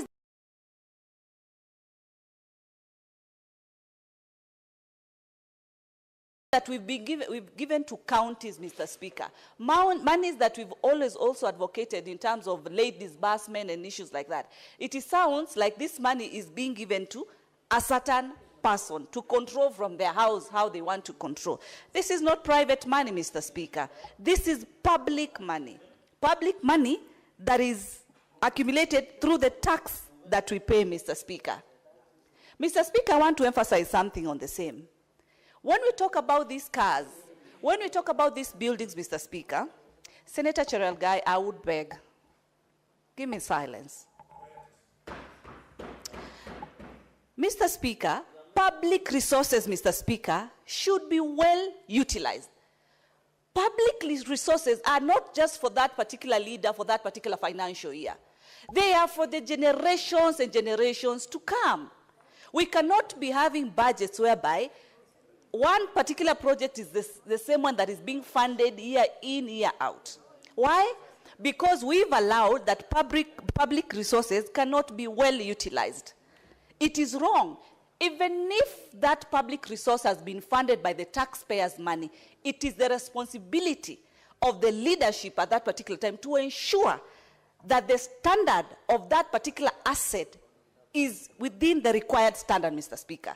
Resources should not be misused simply because they are government resources. It is wrong, Mr. Speaker. We've seen also, Mr. Speaker, whereby at times public cars or government cars, Mr. Speaker, whereby number plates are removed and private number plates installed so that people can be able to use these government resources as if they are their own toys, Mr. Speaker. It is a high time, Mr. Speaker, that EACC cracks the whip heavily on this. If it is a government vehicle, let it be a government vehicle. Let inspection be done. Let the institutions, NTSA, traffic police, let them ensure that those government vehicles are also up to standard. Because we've seen whereby people want to misuse. They don't care. Because nobody has gone through the pain of investing and talking about, near serikali. It is wrong, Mr. Speaker. It is the high time that when we adopt this particular report, we want to see EACC in collaboration with NTSA, in collaboration with the traffic police, ensure that those properties are to standard, those properties are well utilized, and that so-called branding, be it on those cars, Mr. Speaker, be it even on those schools that we're being told someone has branded their names. So how many photos should we have? Now, let me ask this question, Mr. Speaker. In the event, for example, the ministers, today we call them cabinet ministers, we used to call them what? Whereby if a minister has been appointed, case example, Minister for Health. Now, today, you can imagine going to the Ministry of Afya House, actually, and finding a big portrait of Mheshimiwa Duale there, because he's the minister. Tomorrow, if you have another minister called Minister Mutinda, you'll find another big portrait there. What kind of business are we doing? A leader should ensure that they perform as per the required mandates and all that. It's not about how many billboards you've put. And number two, even where is that money coming from? Which are these resources that we keep on using during all this branding? And then after that person, that leader leaves office, rebranding needs to be done. It's not about, Mr. Speaker, how much someone has been able to do. It's more of the assets that have been put in place using the public fund are well utilized, are to the standard that is required, that is needed, Mr. Speaker. That is what is important, Mr. Speaker. I would even ask myself, in the event that EACC is undertaking their role, and they find, for example, leader A, leader B, or C has, issues to answer or has been found guilty on corruption matters. So then why can't we allow EACC to also have billboards all over this country of those leaders who have misused funds? So that it's, it's a two-way traffic, Mr. Speaker. Why can't we allow EACC to put on billboards these rogue leaders? If the money that is supposed to fund projects and do what is needed is the same money that leaders are using for branding of themselves, Mr. Speaker. It's not even a campaign time, Mr. Speaker. Allow, Mr. Speaker, for me to say that I also want to agree partly with what my other home senator, Senator Wambua, has talked about when he says as leaders, as politicians, we also need to minimize the politicking that we are so good at, Mr. Speaker. Instigating and bringing about temperatures. Kenyans are hungry, it's true. Kenyans are frustrated, it's true. But we cannot be then the leaders who are not offering solutions. We should be leaders who are offering solutions. This country is not for one individual, it is for all of us. This country is not for one community, it is for all of us. And it's high time, Mr. Speaker, actually, even the young generation, I would wish them that when they get blessed and have their little ones and young ones, even instead of giving them the vernacular surnames, if a kid is born and the mother is called Tabitha and the father is called Enoch, it should be Tabitha Enoch. This thing of this tribal is what we are still instigating up to date. The conversation that is there, Mr. Speaker, today is a community conversation, which is still bringing more issues and more anger to our people. Our young people need jobs. And that conversation can only be done on tables with the relevant leaders, led by none other than Dr. William Ruto, the president of this country, putting the business people on table, putting the church leaders on table, putting our university leaders on table, putting us, the leaders of this nation, on table for us to have an economic discussion that is going to ensure, Mr. Speaker, our young people are able to get opportunities, Mr. Speaker. Mutinda, there is a point of order from your neighbor. All right. Sana Mstahiki Spika. Mstahiki Spika, kulingana na kanuni za spika kwa mavazi, senator yote anavaa kuwa amevalia vinavyotakikana, na hiyo pia inafaa kuwa viatu. Senator Tabitha tafsiri yake anatoa kwa mguu chuma, ana viatu. Na ndio maana Mstahiki Spika, unamwona kwa hii kawaida anakuanga mrefu, sasa hivi amekuwa mfupi kama mwezi wa Februari. Nauliza Mstahiki Spika, hiyo ni ungwana kweli? Sasa Senator Murango, mpaka umekagua Senator Mutinda ukaona hajavaa viatu, unajua nilifikiria unaangalia nguo ya juu. Mstahiki Spika, katika kusitasta kwako ashavaa viatu. Kwa hivyo sina hoja kuashirisha tena. Asante sana Mstahiki Spika. Nilikuwa nataka ufafanue sababu umemulika. Spika, unajua Mstahiki Spika, nimekaa karibu sana na Senator Tabitha. Na unajua ni kawaida ya wanaume kuwaona sana wanawake na wanaume na wanawake kuwaona sana wanaume. Sasa Mstahiki Spika, huyu kwa sababu ni dada yangu, na kulingana na ile hali niliyo nayo na ile majukumu nimepewa kutoka nyumbani, ni kuhakikisha kwamba anavaa vipasavyo na wala hatoki katika njia ambazo tumewafundisha wao kama wazazi. Kwa hivyo ndio maana nimeangalia na kuona kwa maana viatu, lakini ashavaa nadhani ataendelea namna hiyo. Asante sana Mr. Speaker. Senator Mutinda, Tabitha. Karibu, sorry, I was almost again speaking in... The majority leader wants to inform you. Okay. Yes, I'd love to be informed. Thank you, Senator Tabitha. You know, I wanted to inform her because I've heard her speak on this topic, and this is something I also wanted to say to Senator Wambua, but I didn't get the opportunity on cooling this topic that they are speaking to, including Senator Tabitha, that we must find a way of bringing sanity back to the country. You know, part of bringing sanity, Senator Tabitha, include us being honest with ourselves and stop being dishonest to the country. Mr. Speaker, there has been a conversation in the country about who owns the goons. You hear people say they belong to so-and-so. If you want to know who owns the goons, Mr. Speaker, it is those who defend them, Mr. Speaker. Because we have a challenge in the country now, Mr. Speaker, where every time people say they want to protest, there are goons that take advantage and break into people's shops. They are breaking into police stations. They are stealing. I saw in your county, they stole milk from the most successful cooperative in the country. Therefore, Senator Tabitha, if you want to address yourself to that particular topic, you must be honest and condemn those goons. Anybody trying to pretend that they want to solve that particular problem, but they are only addressing one facet of the problem, because I listened to what the president said, Mr. Speaker. He didn't say protesters be shot. He didn't say anybody be shot. He said, if you find these people that are breaking into people's homes, harassing, raping women, stealing people's property, immobilize them and take them to court, Mr. Speaker. Therefore, if you want to know the owners of the goons, Mr. Speaker, it is those that are either defending them or saying absolutely nothing about their conduct.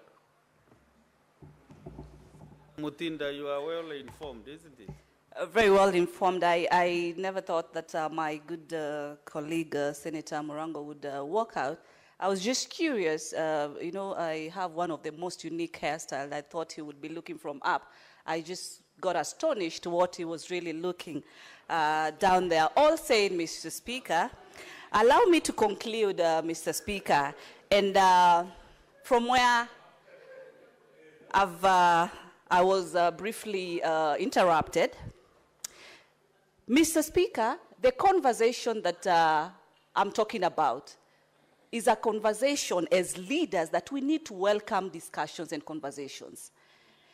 Yes, Mr. Speaker, when I say that it should not be about, we should not narrow it to community issues. Here in Nairobi, where I represent, Mr. Speaker, properties, businesses have been destroyed, Mr. Speaker. And the people who have done that damage, Mr. Speaker, should be brought to book, Mr. Speaker. I agree to that 100%. But the question, is that the way to go? Is that the solution? Such that we'll have people who are leaders inciting young people, inciting them, such that they are going to destroy these businesses that should be offering them job opportunities, Mr. Speaker. I've had leaders, Mr. Speaker, it's only that you said we should not mention names, saying that they know the goons, Mr. Speaker. Then we say a thief knows a thief, Mr. Speaker. A thief is used to catch a thief, Mr. Speaker. They should be on the front line and saying these are the people who are bringing these goons, Mr. Speaker, because if they don't say it, it means they are also supporting the hooliganism that we've seen, Mr. Speaker. I saw a video, Mr. Speaker, of young people, those goons going to invade an estate. People have decided we are not going to go to, for these demonstrations. But these young people are entering in these homes, Mr. Speaker. And we should sit back and say it is okay. It is not okay. And some of the leaders are saying they know these goons. They should be in the front line to bring to book these particular wrong people who are being used to destroy people's property, Mr. Speaker. But at the end of the day, Mr. Speaker, allow me to finish my home senator, Mr. Speaker. To raise the intervention, don't need to shout point of order. That is why I'm here to see who is raising a point of order. Senator Wambua, Enoch. Mr. Speaker, you had directed us so well that if we wanted to have this conversation, then there is a way that we can have it. But now that Senator Tabitha wants a continuation of this conversation, and you're not stopping her, Mr. Speaker, can she tell us who these leaders are? Who these leaders are inciting people? Who are these leaders? Because personally, Mr. Speaker, as a leader in this country in the opposition, I will tell you, I am squarely opposed to any kind of violence or robbery or destruction of property. And any person who does that, the leaders and the people who do it, must face the full force of the law. That, Mr. Speaker, that's a position we have taken. If then Senator Tabitha is so sure about the leaders who are inciting people, why are those leaders not arrested? Senator, why are they roaming freely in the country? Why can they be arrested? Asking her to mention names here is actually contravening my directive. So don't ask her to mention under Mr. Senator Mbua. You should not direct her to mention names. That is what I said we should not do. That is contravening our standing orders. And this topic is so weighty. You know, we are talking about our country, Kenya. Let us not look like we are trying to blame this side or this other side. And I directed very well that I wish you could have raised, one of you could have raised with the chair a motion to suspend the sitting even to discuss all these issues you are raising. But now if you do point of orders without really a good motion to discuss, we cannot help Kenya in that manner. What is your point of order? Yeah, Chair, pursuant to Standing Order 101, sub-article 4, on imputation of improper motive. Honorable Speaker, there are aspersions being cast here that anyone who has spoken against government excesses knows who the goons are. Honorable Speaker, the Senator Mutinda, nominated Senator Mutinda, comes from my county. She is aware that we have 12-year-olds, we have 7-year-olds in Mathare who are shot on the balconies of their houses. Who are those people breaking into homes? When you give a direct order, Honorable Speaker, to people who cannot even aim guns properly, they are shooting people inside their houses. How will they see their legs in their houses? We have people in Nairobi who have died in their houses. Are we supposed to see how do you see? Sifuna, why are you Senator Sifuna? Senator Sifuna, you are misguiding yourself on Standing on 114. Can you read it around? Yes. Improper motive, Honorable Speaker. To who? To leaders in this house, to senators in this house. You have had it. Senator Mutinda, what did you say? This is what we want to say. Not hear you say that. Which improper motive? Allow me to I want her to repeat what she said so that I can capture. But then I can, as you execute your point of order. Chair, can I complete my point of order? But you're completing on what ground? Because what I'm requesting Senator Tabitha to do is to clarify. Chair. Yes. What did Chair, you know some of us. Chair, let me clarify. You are the chair and you've directed that I speak. You've directed that Senator Mutinda clarifies. Allow me to clarify, Mr. Speaker. Mr. Speaker, I'm talking about national dialogue. I'm talking about unity in this country. Is that, Mr. Speaker? Young people have lost their lives, Mr. Speaker. It is sad. We are still mourning, Mr. Speaker. And I think you've directed and said, let us move away and have a motion. I agree with that, Mr. Speaker. I respect that. Allow me to conclude, Mr. Speaker, as far as this is concerned. I want to state and say, EACC, Mr. Speaker, should enforce strict compliance with accountability, Mr. Speaker. As soon as we adopt this report from the Devolution Committee, as soon as all is done, within 30 days, Mr. Speaker, then this should also be enforced, Mr. Speaker. Mr. Speaker, you know, I didn't know people like my shoes that much because everybody is noticing that I have shoes or not. With those many and few remarks, Mr. Speaker, I do support. Honorable Senators, I have a communication to make on visiting teachers and students from St. Peter's Boys Mumias Primary School in Kakamega County. Honorable Senators, I would like to acknowledge the presence in the public gallery this afternoon of visiting teachers and students from St. Peter's Boys Primary School in Mumias Primary School in Kakamega County. The delegation comprises of 14 teachers and 334 students who are in the Senate for a one-day academic exposition. Honorable Senators, in our issue tradition of receiving and welcoming visitors to Parliament, I extend a warm welcome to them, and on behalf of the Senate and on my own behalf, wish them a fruitful visit. Thank you. Senator Sifuna, can you welcome the visitors from Mumias Primary School, St. Peter's Boys Mumias? Honorable Speaker, thank you. I want the students to understand that I was born at St. Mary's Hospital, which is next door to St. Peter's Primary School. So I feel some affinity that somehow the Speaker also noticed. So thank you for giving me the opportunity to welcome the students. As they say, huwa kuna chemuka saa ingine, but you are welcome to the Senate to be able to follow debate on important national matters.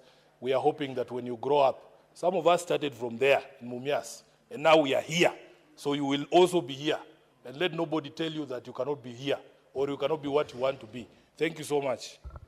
Next is Senator Catherine Muma. And after you finish your contribution, you approach the chair for another direction. Thank you, Honorable Speaker.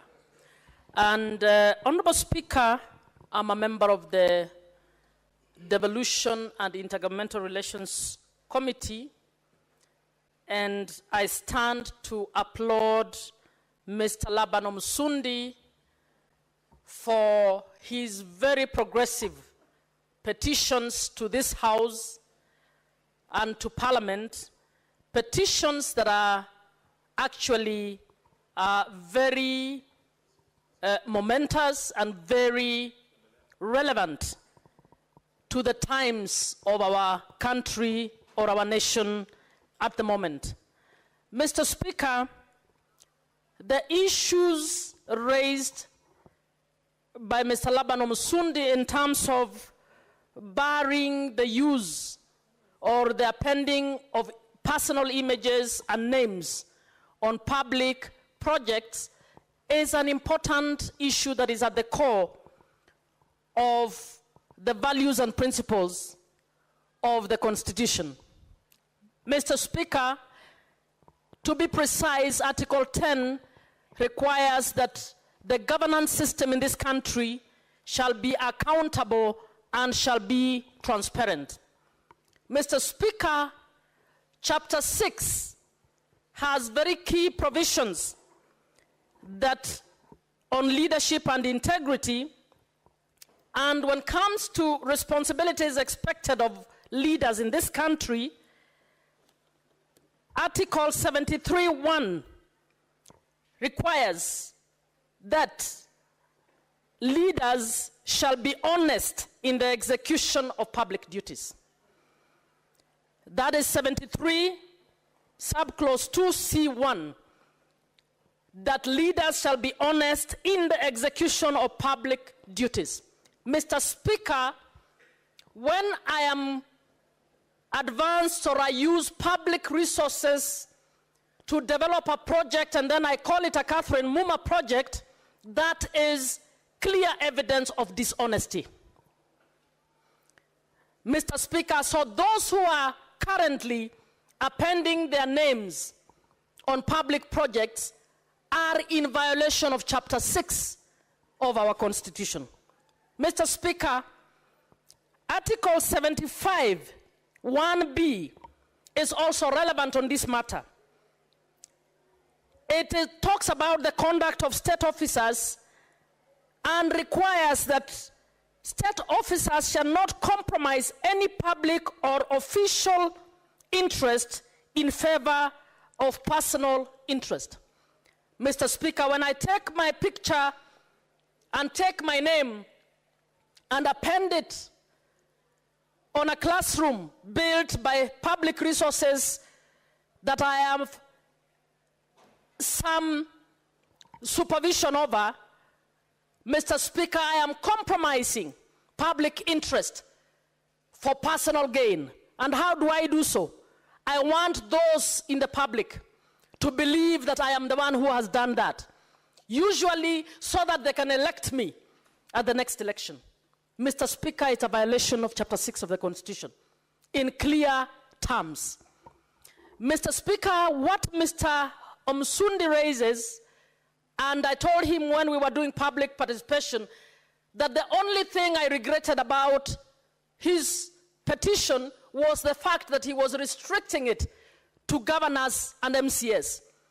This is a petition that actually touches on all, both national and county government officials, including those of us in the parliament who, when executing projects implemented with public resources, we have fallen into the trap of appending our pictures and our names and making the public imagine that we are the ones funding those projects. Mr. Speaker, I believe beyond what we have recommended as a committee, and I would want to call Mr. Omsundi and others who would go for public interest litigation, that any public officer who actually appends their name on public projects should, on the basis of the articles that I have just read, be barred from standing for public office. In fact, they need to be barred from holding any public office. Mr. Speaker, you might be aware that in every law that we have implemented, and I was a member of the Commission for the Implementation of the Constitution, we actually made it a requirement that before anybody is appointed or elected into public office, they should be compliant with Chapter 6 of the Constitution. And I've just demonstrated how what Mr. Laban Musundi is actually talking about is a violation of Chapter 6 of our Constitution. So, Mr. Speaker, even as we ask EACC to name and shame, my view is that this should not be enough. This should be one ground against which the IEBC should bar all those officers who are seeking election from seeking election after pretending or dishonestly presenting public projects as though they are their personal projects. Mr. Speaker, this habit or this conduct is flourishing in our country because we have not, 13 years later, 15 years after the promulgation of the Constitution, Mr. Speaker, we have not legislated on civic education. We are supposed to invest as a country in civic education to be able to educate the public, the citizens, particularly the vulnerable, to understand that when public officers abuse office, misappropriate, and I'm using this word misappropriate very carefully, by suggesting that I am the one who has delivered this project when I am not the one who delivered it, Mr. Speaker, in my view, that is misappropriation. I am actually pretending, lying to the public, that by my power and by my finances, I have delivered a project when I have not. Mr. Speaker, you know the impact of these lies to our public. Many of our poor people have ended up, in fact, not having a proper choice when it comes to elections because they are misled by the fact that this electoral officer shared a check of 2,000 shillings, and that check, I owe it to them to vote for them because they gave it to me. There are many people from poor families who believe the bursaries they receive of public funds are funds by the individuals who actually dish out those checks. And that's why when Senator Karungo raised or tabled the bill to try and amalgamate all bursaries into funds that can go directly to the schools, I was supportive of that bill. Mr. Speaker, we've reached that place in our society, in my view, when we have to recollect, when we have to introspect as a country, when we have to correct where we have gone wrong. And one of the ways in which we have gone wrong is to misappropriate our offices, particularly as elected leaders, to actually mislead society that the resources of this nation are our resources, and we can dish them out in our name, we can dish them out as we wish. Mr. Speaker, because of that, corruption has gone to high heavens in terms of the instances. So, Mr. Msundi, you have actually brought a very good petition, a petition that is actually should be taken seriously, a petition that should be listened to, and in my view, a petition that all Kenyans of goodwill, those in civil society, those listening, the citizens who care to understand what the Constitution is saying, those of us in elective offices, those in appointive offices, should understand the need to separate public interest from personal interest. Mr. Speaker, as we move forward, I'm wondering whether it is more legislation that we need. We need our institutions, and Mr. Speaker, we have so many Chapter 15 commissions in this country that can actually assist us to implement some of these issues. We are asking that we have enough people willing to move petitions, like Mr. Msundi has done, willing to go to court, willing to move to the Commission on the Kenya National Commission on Human Rights, but Kenya National Commission on Human Rights, the National Gender Equality Commission, the CAJ can, on their own motion, be able to actually take on some of these issues and move them to their logical conclusion. So even as I sit, Mr. Speaker, I am glad that members of this Senate have taken this report seriously. I am glad that they have taken Mr. Msundi's petition seriously and debated it at length during this time when, in my view, the country needs to redirect itself in order to get back on track from tens of years of nurturing a bad habit that may very well throw us off the cliff. Mr. Speaker, I hope our students who are learning will also understand that this is important. As you grow up, you need to know that the fact that an MP has given you a bursary does not mean it is their personal money. It is money that has been appropriated by Parliament for purposes of education, and they need to be doing so humbly, indicating that we received so much in terms of the kitty of bursary, and this is how we have deployed it. Those who have done it well, Mr. Speaker, have usually allowed the public to determine for themselves who is the most needy, and they have openly shared. So what Mr. Msundi has raised is, as I began by saying, is a matter of accountability. We can't account if we say public money is our money.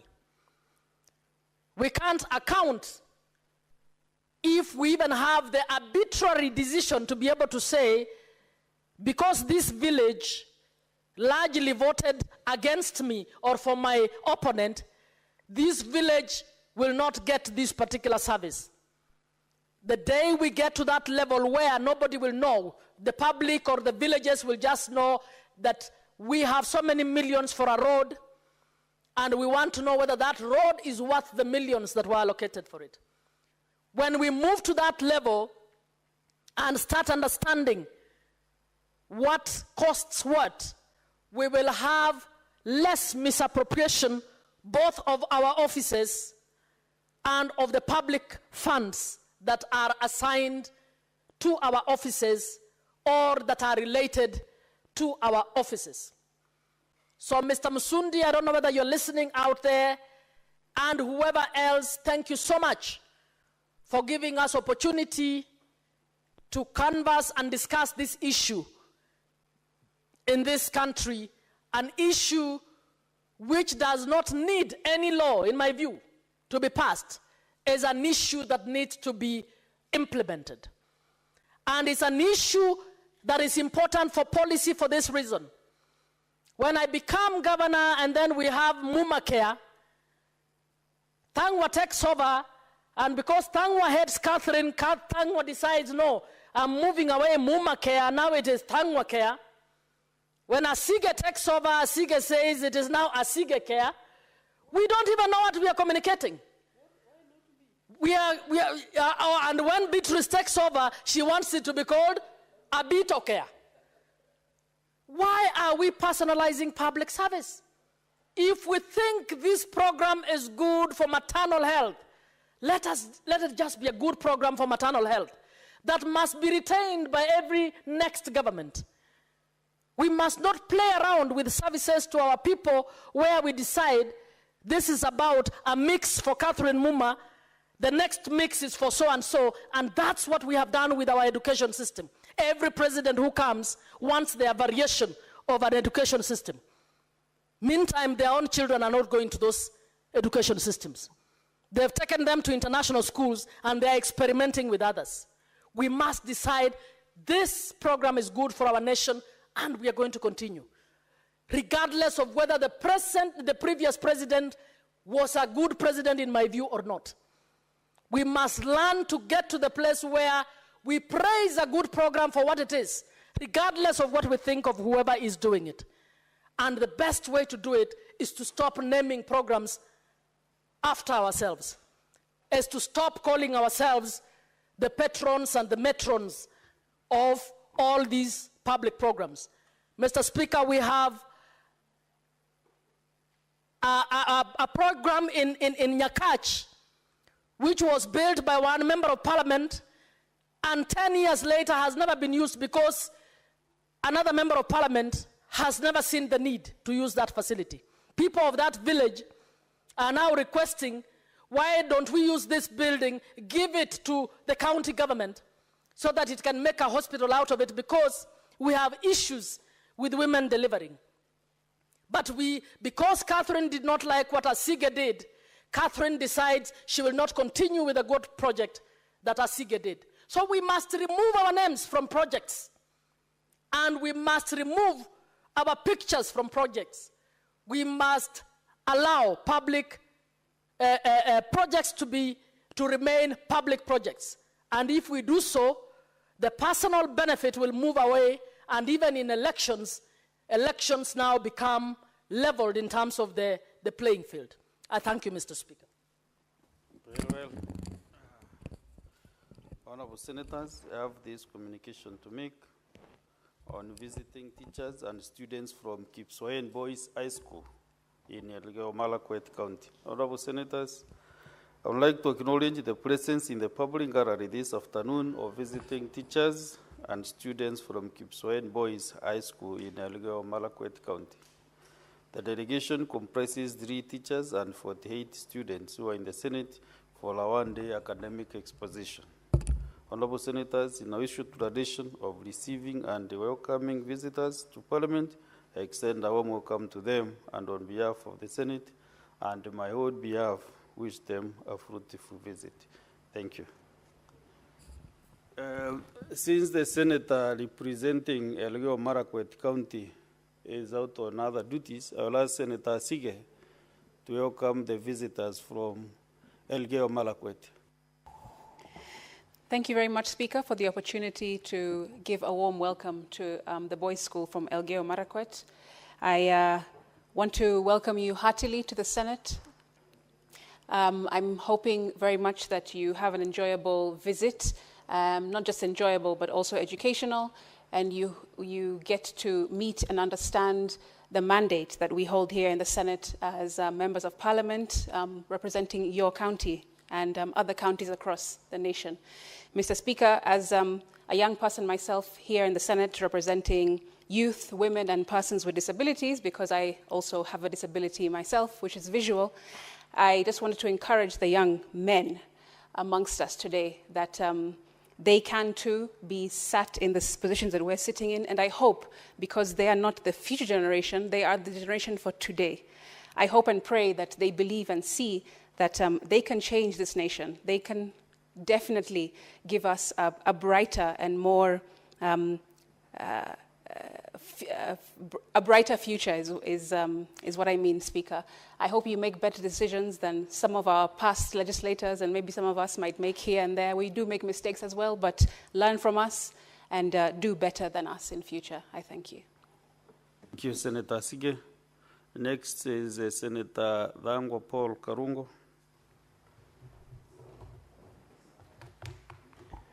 Thank you, Mr. Speaker, for the opportunity. But before I give my contribution, I don't know which standing order, Mr. Speaker, prohibits this Senate from mentioning the public officers' names. The only thing it prohibits is discussing their character. Because, Mr. Speaker, we know the President is William Ruto. We know the CS for Interior is Kipchumba Murkomen. We know them by name. So by prohibiting us from just mentioning their names and their public officers, I think that is wrong, Mr. Speaker. Unless the Senate is not aware who the President is. Guidance. I'm not. It has been said many, many times. I'm not challenging. This is not the first time. Maybe unless the Senate probably doesn't want us to mention the names of those people who work for Kenyans. But nevertheless, Mr. Speaker, let me give my contribution. Mr. Speaker, the issue of public officers and state officers branding public projects with their names, with their portraits, is equally corrupt, Mr. Speaker, because you're using public project to promote yourself. I can give an example, Mr. Speaker. In Zaire, there was a president by the name of Mobutu Sese Seko, Mr. Speaker. And Mobutu Sese Seko changed everything to his name, from the airport, to the roads, to the schools. Actually, in that country, they were calling it Mobutuism, because he used to name everything his name, Mr. Speaker. But when he was overthrown in 1997, all those names were removed within a day, and he was forgotten within a day, Mr. Speaker. In Rwanda here, the President Kagame, has refused to brand anything with any official's name. Even his portrait is not hanged in schools. His portrait is not anywhere in businesses, Mr. Speaker. Those are two presidents we can see who are pulling from different sides, Mr. Speaker. But when we come back here in Kenya, and I remember very well, I requested for a statement that has never been responded to here, Mr. Speaker. I requested to know how many schools or how many amenities or how many roads are named after the former presidents of this country, Mr. Speaker. I asked how many schools are named after Moi, how many schools are named after Kibaki, how many are named after Uhuru Kenyatta or even Jomo Kenyatta or even William Ruto himself, Mr. Speaker. I've not received that, but this is the right time to discuss even that as we discuss this issue of branding. Because, Mr. Speaker, when we give branding, it's self-promotion. You're promoting yourself using the taxpayers' money. And I can give you a very good example, Mr. Speaker. In Embu, a county that is in Mount Kenya, their only stadium is called Moi Stadium. Moi is not playing there. Why do we have a stadium in Embu that is called that president that time, Mr. Speaker? I think it is a time as we discuss this issue, we give people and their counties an opportunity to name those amenities and those utilities and those projects, the names that they would want, Mr. Speaker. If you come to Kiambu, we do not entertain that.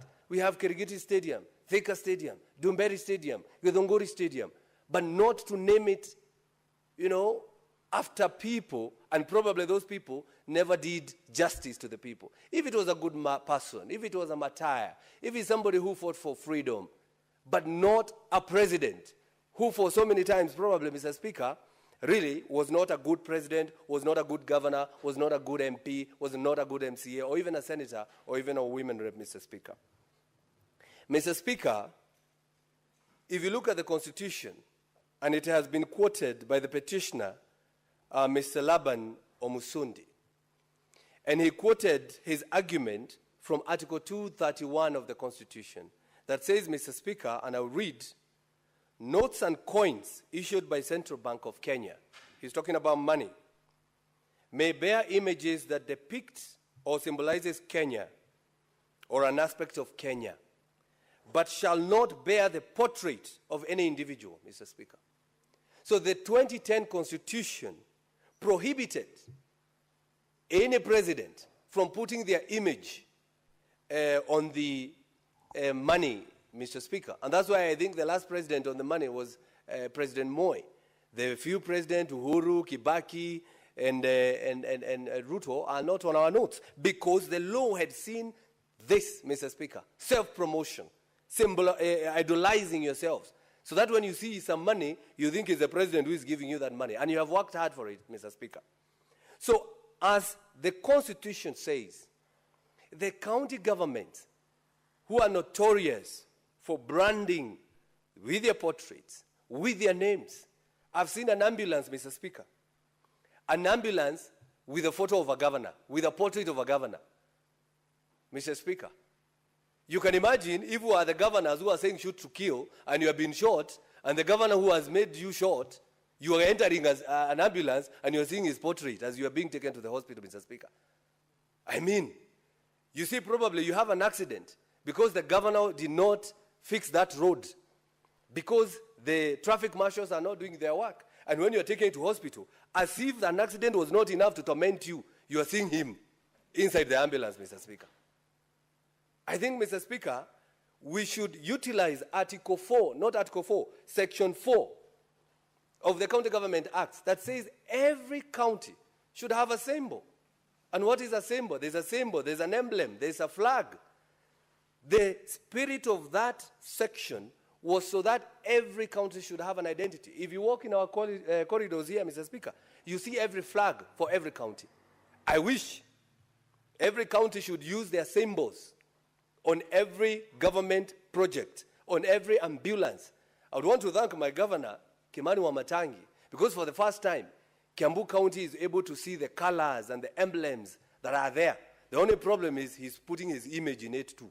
So if he removes the image, then we will praise him for doing what is supposed to be done, Mr. Speaker.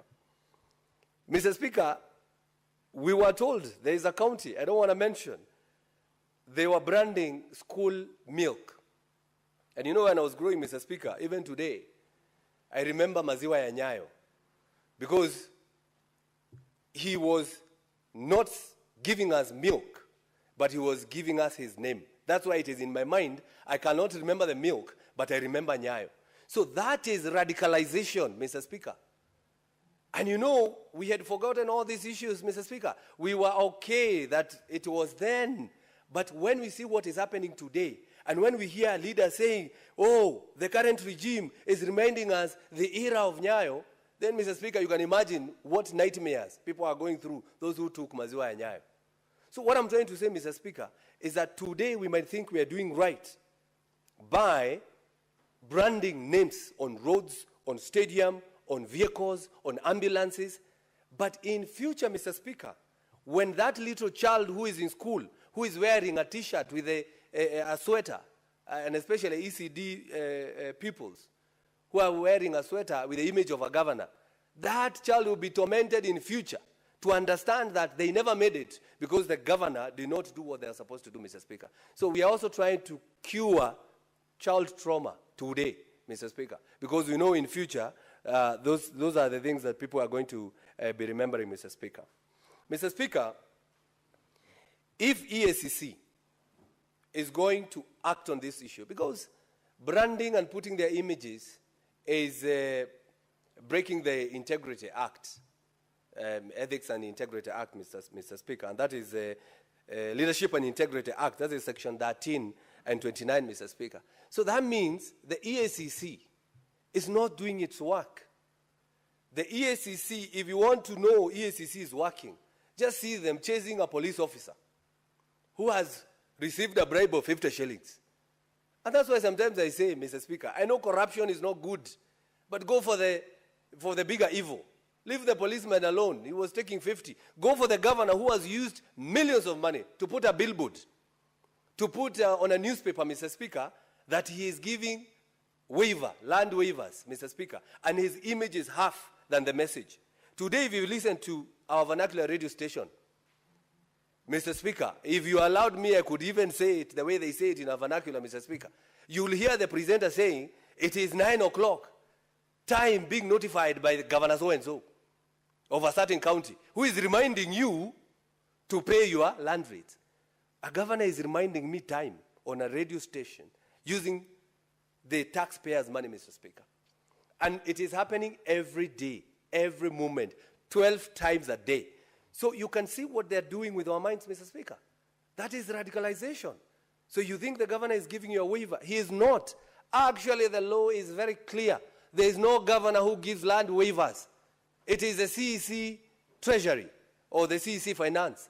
Those are the only one given opportunity by the law to give land waivers. Not a governor, not anyone, Mr. Speaker. And so we do not understand why they put their images. You know, and some of those images are not attractive. You know, when you're told to pay a fine and you're looking at that person or that image, Mr. Speaker, sometimes you get depressed. So can they put the logos and emblems of our countries, Mr. Speaker? Mr. Speaker, when we talk about the misuse of funds, as I conclude, when you see a governor putting the portrait on an ambulance and probably at the gate, probably welcome to this county, and I know I have gone to Meru, and when you go to Meru, you pass Embu and you pass Kirinyaga, and you will see some of the portraits on welcome to so-and-so county. And you'll see the image. Mr. Speaker, what that tells you, it tells me to stop thinking about, and I'm giving this as an example. It's telling me not to think about the people of that county. Start thinking about that governor. Start thinking about that person rather than the heritage, the homecoming, hospitality, the good, social behavior of that particular county, Mr. Speaker. Because if we do not stop the governors from doing this, then we will confuse our people. Governors, as we have been told here by Senator Muma, they call it so-and-so care. So-and-so care. We don't care, Mr. Speaker. We don't care about what name is on that project. What we care about is you're using taxpayers' money, so do not put your name in that project, Mr. Speaker. And this should cut across to even the members of parliament. You use CDF, but you put CDF. And when you put CDF block, you say under the patronage of, you put your name in there, Mr. Speaker. I mean, when you put the year that it was built and say, we will remember who was the MP then, Mr. Speaker. Otherwise, if you put CDF project by this and this MP, then you should equally put the names of all the taxpayers' money, actually, because they paid the money. So they should have a bigger billboard to put all the 50 million names of Kenyan, Mr. Speaker. So with that, Mr. Speaker, I support.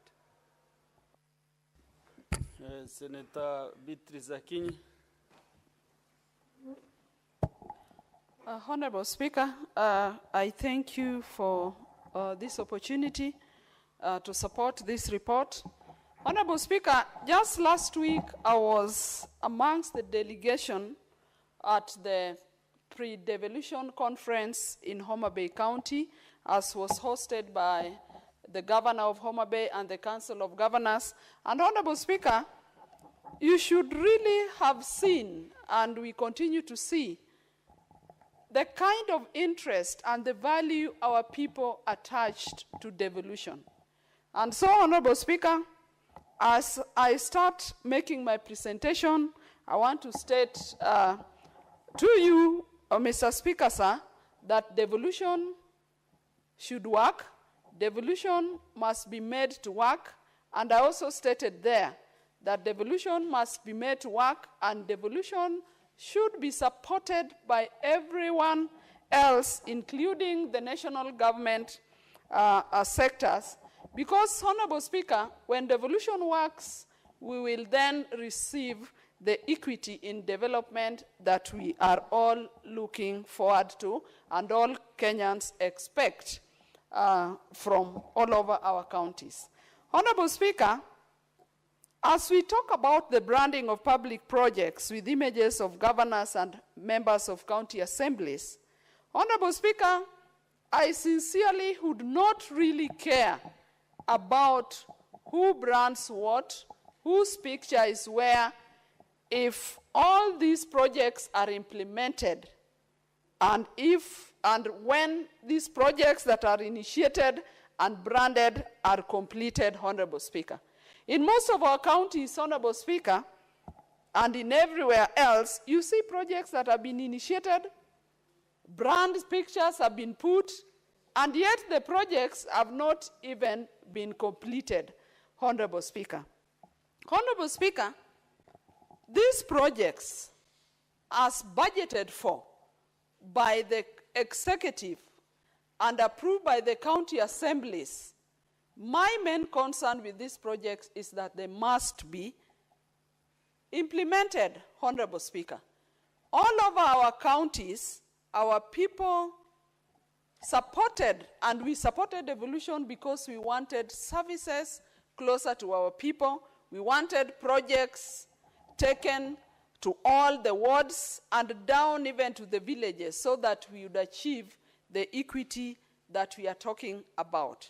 And that is why I say, Honorable Speaker, that I may not care so much whose picture is where.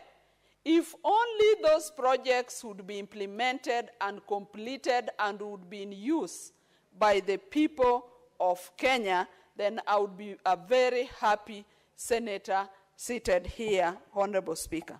The other concern that we have with the projects down there is the issue of duplication of projects.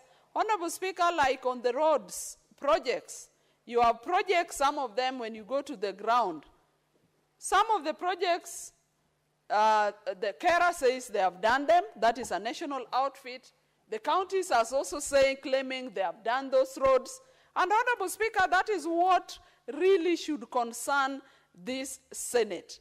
That as we have proved budgets, and when they go down, who really implements these projects? We have roads around. Why should we have one road being claimed by two entities, Honorable Speaker? And so, Honorable Speaker, that is really what would really concern me. When you come to the branding of the vehicles, Honorable Speaker, traditionally we have grown in this country and we have always known that the red number plate shows it is a mission vehicle. The green number plates in the last few years is an indication that is a county government vehicle that was formerly owned by the county councils. We have the blue number plate with implying it is a vehicle belonging to a parastatal. And Honorable Speaker, that is only for identity and for ease of picking which vehicle this is. It is really not meant to make them look like personal issues. Honorable Speaker, even these projects, we need to tell the world, and Kenyans must know, and everybody that holds offices, whether they are governors, MCAs, or even senators here and members of parliament, that these seats come and go. And Honorable Speaker, even the governors as they sit there, the longest you could take is 10 years and you will go. But we want the projects to remain, and that is why we support devolution. Honorable Speaker, this morning on a national TV, I saw one of us talk about the issues that are ongoing in this county, the issues of protests. Honorable Speaker, I'm bringing in this because it ties to devolution at some point. And the honorable member, while talking on national TV, made a very, very misleading statement. that Raila used to own protest. And those were the specific words that one leader mentioned on a national TV. And Honorable Speaker, this leader, I'm surprised, mentioned Raila's name so many times in the course of their presentation, even more than he mentioned his leader, who is the Lord of shares, Honorable Speaker. And the statement the leader made on record, on national TV, on Citizen, is that in the yesteryears, Raila used to own protest. And I keep on asking myself, and I wondered, are these protests a contest? Is there a competition of who has done protest more than the other? Are we competing on whose protests are more magnanimous and which protests have caused the major damage? I want to state here, Honorable Speaker, that whoever made that statement, if you are competing with one Raila Amolo Odinga, then you are not a good student of history. Because the protests that Raila led were protests that had purposes. One of them, Honorable Speaker, is that the initiatives that one Raila Amolo Odinga has made in this country has brought multi-party. The second is that the same initiatives that one Raila Amolo Odinga made is what led to devolution. And I was surprised that the statement was being made by a senator who is a beneficiary of devolution, Honorable Speaker. Honorable Speaker, I then ask myself, what is then the goal that you have for the protest that you now think you have succeeded and exceeded the protest that Raila Amolo Odinga made? What is your purpose? Honorable Speaker, let me come back to his thinking. If he thought the protest that Raila led to something like the handshake, then it had a purpose. If he thought that the protests Raila led to a broad base, then he had a purpose. And that is why Raila is of late calling for the conclave. I'm happy that one Raila Amolo Odinga has mentioned and is on record saying that when you say Ruto must go, Raila asked, go where? But I'm happy the same people have come to the same thinking. And they are saying that Ruto, the president, should now stay up to 2027.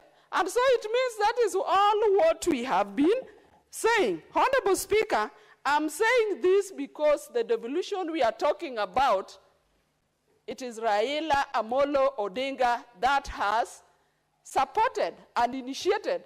But Honorable Speaker, when we come to these protests, I can see my colleague is signaling me that he needs some time. But I want to say that I have 20 minutes and I will use it successfully up to the end of the 20 minutes. Honorable Speaker, I also had a video that is documented when a honorable leader in this country wishes Raila death. I want to say shame on you. Shame on you 10 times. Senator Beatrice. Yes, Honorable Speaker. I want to remind you of the provisions of Standing Order 120 so that you confine your contributions to the motion that is before the House, and in reference to a specific issue like what you have said, make it to be within the relevance of the motion that we have, so that we utilize appropriately these standing orders as well as the time of the House. Thank you, Honorable Speaker. I'm guided. Honorable Speaker, what I was saying is, why should a leader wish a magnanimous leader as Raila Amolo Odinga or anybody death? Honorable Speaker, may I relate to you a story as I wind up? One time we had a by-election in Homa Bay County, and one leader indicated that one of the contestants was an old man that would take people to a by-election soon. Honorable Speaker, I want to tell you that the next day, we lost that same person who made that allegation. And that old man he was referring to, 7 years to date, is still alive. So life is a matter of, is on God, and it is God that gives life. Honorable Speaker, as I wind up, I want to tell our leaders that let us be responsive. We only have one country that we all have a duty to protect.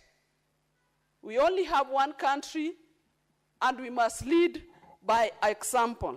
Honorable Speaker, I support this petition, and I want to laud the petitioner, and I want to say that Kenya is indeed a democratic country that gives everybody space to bring their issues up, and I want to say that I support. Thank you, Honorable Speaker. So, Honorable Speaker, I leave my minutes because my colleague really needs to make some point. Thank you, Honorable Speaker. Senator Murango James Kamau.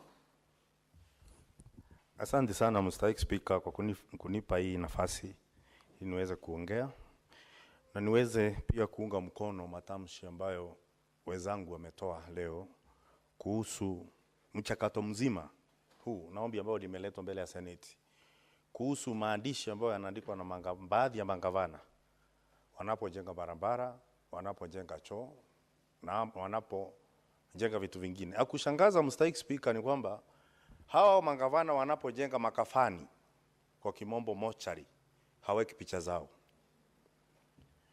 Na sijui kama ni sandifier kwa wote ama inakuwa kwa kusudi. Kwa sababu kama maendeleo. Na kwa hivyo, Mstahiki Speaker, utakuja kupata ya kwamba, na sio mangavana peke yake, hata pia tunasema wambunge wa bunge la kitaifa. Unapata barabara inapojengwa,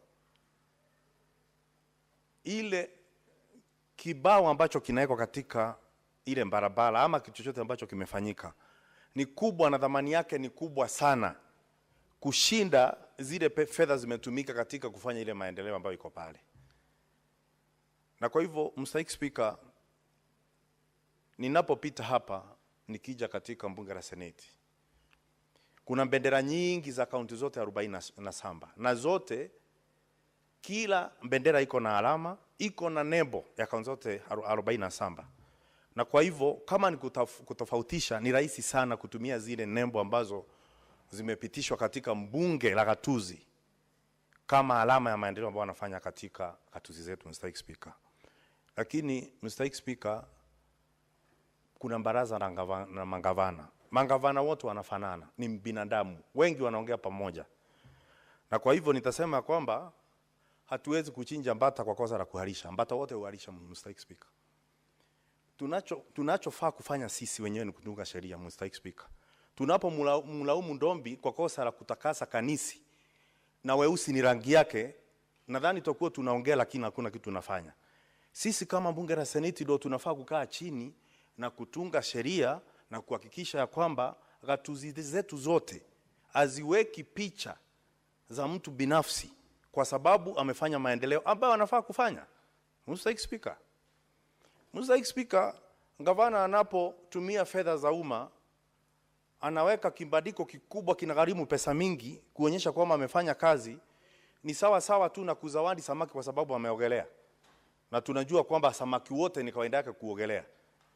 Na wale ambao tunapitisha fedha hapa kwa wakati wetu tunautumia hapa, tunatoa kijasho hapa na damu kupitisha zile fedha. Kama saa hii tumeng'ang'ana, kumekuwa na kamati ya uwiano ili kuhakikisha kwamba mangavana wamepata bilioni 415.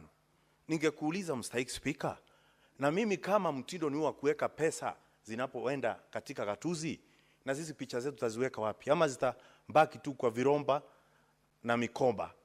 Kwa sababu sisi tunapitisha pesa, hatujapewa uwezo wa kikatiba kwenda kukaa pale na kubadilika picha zetu. Mstahiki Speaker, ningependa pia niwaambie kwamba hii seneti tunaongeanga lakini hatusikizwi. Lakini Mr. Speaker, umuhimu wa makalio hujulikana wakati umemea jipu. Wale mangavana wakati wanapopata shida ndo wanajuanga seneti iko. Lakini saa hii tunapopitisha pesa, wakati tunaongea mambo ambayo hayafai, kuliko tukae chini tuvalie juga jambo hili na kusikizana ya kwamba kuna mambo ambayo si mazuri kufanya katika katuzi zetu, bado sisi wanatuchukulia tu kama mbwege. Lakini siku inafika wakati watakuja kuingia 18 zetu, na ndipo unaona wengi wakiliwa wanapigwa swaga, Mr. Speaker. Kwa sababu maneno ambayo tunaongea hapa na wakati tunaotumia unafaa kuwa unasikizwa. Lakini sisi kawaida, nilisema hapo kitambo, sisi ni kama machini ambayo inabomoa misitu. Ukijenga barabara unasemekana yeye wako juu ya road usiharibu barabara. Na tumeamini tumesema iwe hivyo. Lakini tunafaa jambo kama hili tulizingatie, tuliongelelee. Na hata kama ni kupitisha pesa, kwanza tuangalie wale kama kuna pesa zinatumika vibaya. Ukiangalia ripoti ambayo ni ya mkaguzi wa hesabu, Mr. Speaker. Na mimi ninasema kwamba siwapi mangavana wosia, najua mimi sio mnasibu. Lakini ninaongea hapa, najua wale walionituma hapa pia wanasema hivyo hivyo. Utapata ya kwamba fedha nyingi zinazopotea ni kwa mabango ambao inawekwa picha. Mimi nikiona picha gavana imewekwa katika mbango, kuna kitu moja inanikumbusha ya Mr. Speaker, kwamba katika nduka wakati unataka kuua mbu, utapata kuna dawa inaitwa Doom kwa kimombo. Inakuanga imechorwa mbu. Inaenda kuua mbu. Haikuangi na manufaa kwa mbu. Hivyo vibango ambazo zinawekwa na mangavana katika maendeleo ambayo inafanywa mwananchi na pesa ya umma, haikuangi inamaanisha kuna mambo mazuri, mambo yote mazuri inafanyika kwa katika katu zetu, Mr. Speaker. Lakini gavana anapoletwa hapa, kwa sababu afuati tunayosema, ashajua kwamba dunia ni gunia, tofauti ni herufi moja, ndio unaanza kusikia akilia, unaonewa, unafanywa hivi. Mr. Speaker, na ndio wakati mwingi katika maombi yangu, kwa sababu mimi ni mlokole, kwa sababu naamini ya kwamba sijafanya mambo mengi mazuri kuwa malaika, lakini pia naamini ya kwamba sijakosea sana kuwa ibilisi. Naambianga Mungu atuepushe na mbangi na viromba za ugoro. Kwa sababu maneno ambayo inafanywa wakati mwingine na viongozi ni maneno ambayo hata wewe huwezi fikiria. Unapita katika shendi za mbonda katika mali imetoka katuzi zangu. Kitu ya kwanza kuona ni picha kubwa ya gavana. Mr. Speaker, bila kupoteza wakati, najua kuna mwenzangu anataka kuongea. Ningependa kuanjuza wale wananchi ambao wako katuzi, niwaambia kwamba ukiona mbango limewekwa mahali, hiyo ni kumbukumbu ama unakumbushwa kwamba kuna kitu imeimbiwa. Mr. Speaker, hebu nipeane falsafa moja ya mbweha na simba. Wakati mmoja, Mr. Speaker, simba alimshika mbweha na akamwambia nitakukula kama utaniletea kitu kingine ya kula. Mbweha akasema nitakuletea. Tena sio saizi yangu, nitakuletea kitu kinono na kikubwa ambao utakula siku 2-3. Akaenda kwa punda. Akamwelezea punda ya kwamba simba na wanyama wote kwa msitu wamekumbaliana kwamba huku polini wewe ndo kiongozi. Na kwa hivyo unaitwa na simba. Alipofika kwa simba, kitu ya kwanza simba alifanya ni kumrukia, akamngata mkia. Mkia ikakatika, punda akakimbia akipiga mayowe. Akafatwa na mbweha. Akaambiwa, wewe, kwani wewe mjinga? Wewe baradhuri? Mbona unakimbia? Simba amemkukata mkia ili uweze ukalia katika kiti ya enzi. Uwezi kalia na mkia. Ndio simba akakukata mkia. Punda akarudi na upumbavu wake kwa simba. Simba akamrukia mara ya pili, akamkata masikio. Akatoroka tena kwa mayowe. Akafuatwa na mbweha. Mbweha akamuuliza, wewe njua? Wewe mjinga? Ujui simba amekukata masikio ili ile kofia ya enzi iweze kutoshea katika kichwa yako? Kwa nini unakimbia? Mwishowe wakati alirudi akaliwa na simba. Simba akamwambia mbweha, sasa kwa sababu umefanya kazi yako, nenda kamchinje. Alafu unilete maini, moyo na akili yake nikule. Mbweha alipoenda kuchinja punda, akakula akili yote, akaleta maini na roho kwa simba. Simba akamuuliza, mbona umeleta tu maini na roho, wapi akili? Mbweha alimuuliza, wewe mfalme, huyu punda ana akili? Unaona wewe alikuwa na akili yote wewe? Kama angekuwa na akili ndani ya kichwa yake, angerudi mara mbili, umkate masikio, umngate mkia na arudi tena hapa. Kwa hivyo nasema ya kwamba kuna mambo ambayo watu wanaambiwa na wengi wanapiga makofi katika watu zetu kwa sababu wanaona kama kazi imefanyika. Lakini Mr. Speaker, hiyo watu wanabebwa na kuchukuliwa kirahisi kama bei ya chumvi. Nikimalizia Mr. Speaker, hebu niongee kidogo kuhusu sheria ambazo zinatoka mahali kwingine na kuja ukiniruhusu, kwa sababu nadhani zinaambatana. Mr. Speaker, tunafaa saa hii tuwe waangalifu wakati pia tunapitisha sheria, iwe ya gavana ama ni sheria yote ile. Mr. Speaker, sheria zingine sasa mtu akiziangalia, mtu unaanza kuweweseka, nywele shingoni zinaanza kuniamuka, kwa sababu ukiangalia wakati sheria tunapopitisha venye zinaenda kutumika, lazima tuwe iwe sambu tumelifanya. Kwa nini nasema hivyo Mr. Speaker? Sheria zinapokuja hapa ni kama msumeno. Msumeno ukata mbele na nyuma Mr. Speaker. Na kwa hivyo wakati tunapitisha sheria ni kwamba tunatia ukali katika msumeno. Na sahau kwamba ule msumeno siku moja uenda ukaja kukata msitu tunaojificha kama viongozi, tuachwe tukiwa tunaonekana uchi na kila mtu. Mr. Speaker, hapo awali mwaka 2012 kuna sheria ilipitishwa ambayo ilikuwa inaitwa POTA.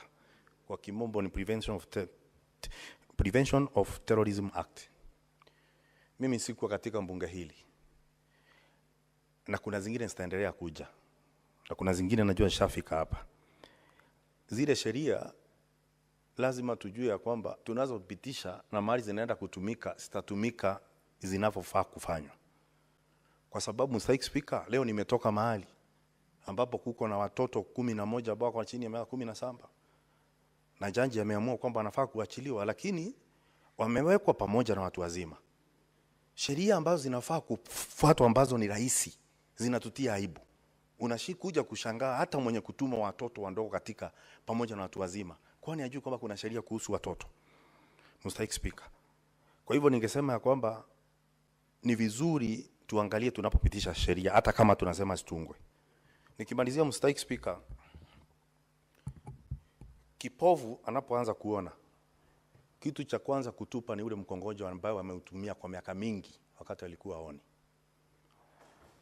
Na mimi ninasema kwamba tunapofanya kitu ya maana kama kupitisha fedha, maridhiano imefika, kitu ya kwanza kutemwa ni sisi maseneta. Lakini kwa nini sisi tunatemwa? Tumepewa kila kitu. Kweli kumbweka tunambweka vilivyo. Lakini swali ni lini tutaanza kuuma?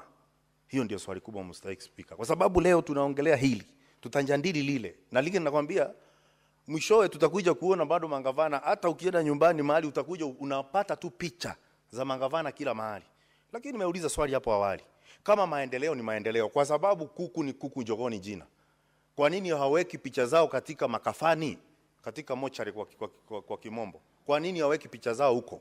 Watachagua tu mahali wamejenga ndaranja, mahali wamejenga barabara na zingine. Mr. Speaker, ujue barabara inapowekwa kutengenezwa mwaka huu na kuwekwa hiyo kimbandiko kikubwa ambacho inawekwa siku ya leo, mwaka ujao ikiharibika hawakuji kuweka picha zao kwa ile kimbandiko waliweka hapo awali, wanaweka ingine ya pili pale pale.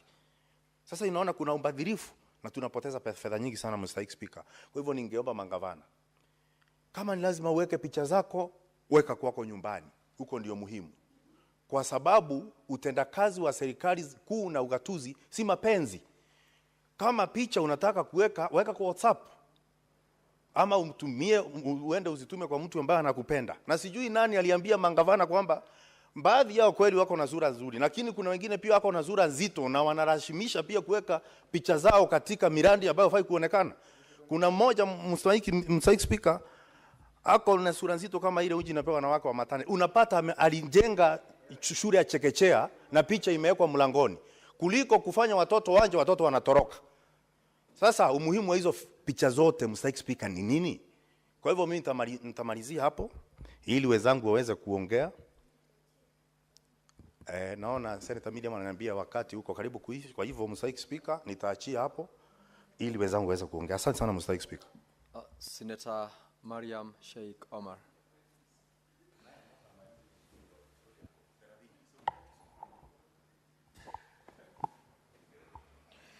Thank you, Mr. Speaker, for giving me this opportunity. Mr. Speaker, I also support this report from Devolution Committee on the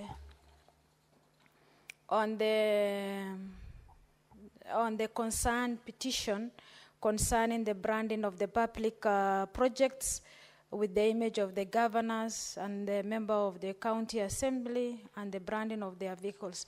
Mr. Speaker, this issue of branding of the project, Mr. Speaker, it is personalizing the project public resources, Mr. Speaker. Mr. Speaker, the prayer of the petition is the amendment of the county government constitution, that is 2010, about restraining of the no branding of the projects, the county projects, and the vehicle branding, Mr. Speaker.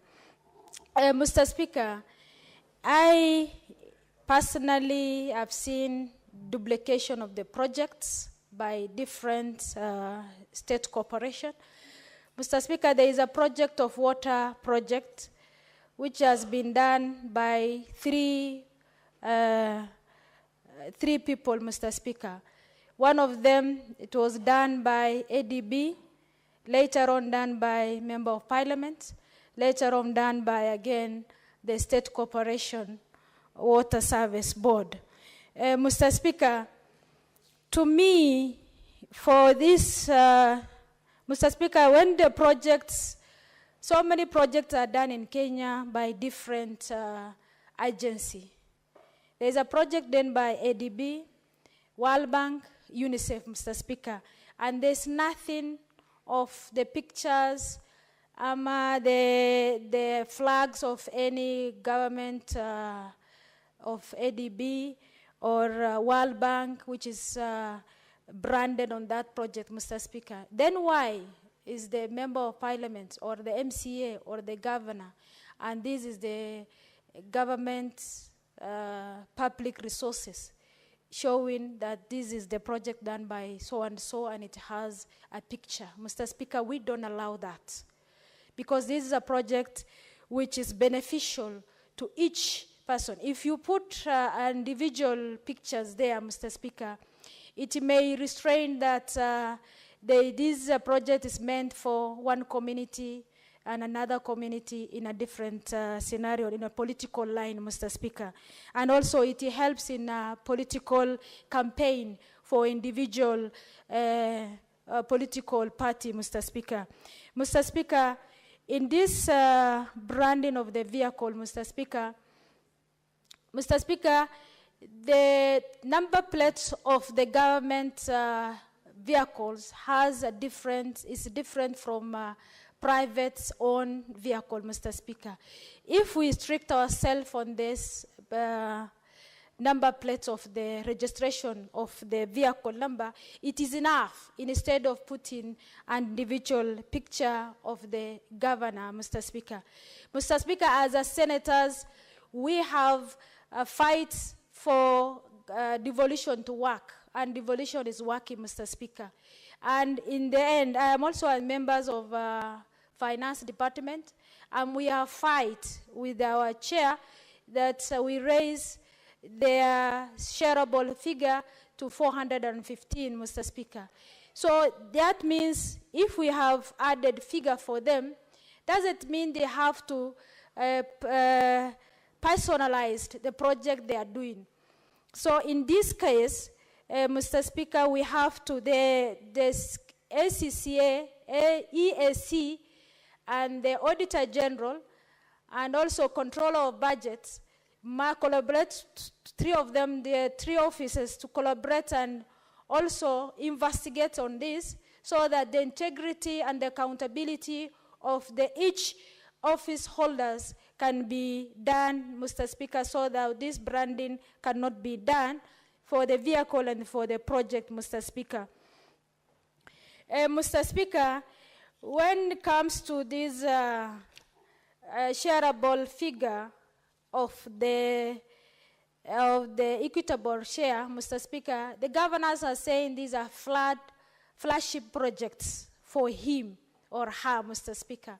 That show that is individually, he or she has personalized the projects and end up putting their pictures and their brand. Mr. Speaker, let them not concern, when they are doing also this branding, Mr. Speaker, they are using public fund. That is a wastage of public fund, public resources, and that is, there is no materiality of the branding, Mr. Speaker. There is no money value on that line of branding, Mr. Speaker. Mr. Speaker, I have had so many members adding on this, and everything has been said, Mr. Speaker, but I support, and the prayers of the petitioner must be done, and the recommendation of the committees, they have strictly said there is amendments to be done. Mr. Speaker, when we do this, when we pass as a House this resolution, the county government, that is the county government amendment of the constitution of the county government, must be fast-tracked and done quickly so that this branding cannot be taking place within this, before the end of this term, Mr. Speaker. Mr. Speaker, with that or a few remarks, Mr. Speaker, I support. Thank you, Senator Mariam. Lastly, Senator Mohammed Chute. Thank you very much, Honorable Speaker. Honorable Speaker, allow me to support this motion. Being a member of the Devolution Committee, I also want to congratulate Mr. Laban Omusundi. Honorable Speaker, Laban Omusundi came before our committee. I don't think this is the first time. I've seen him bringing issues to the Senate on several occasions. Honorable Speaker, Laban Musundi is just a local person trying to help this country on his own way, using his money, transport to come to Nairobi, to buy food, place to sleep.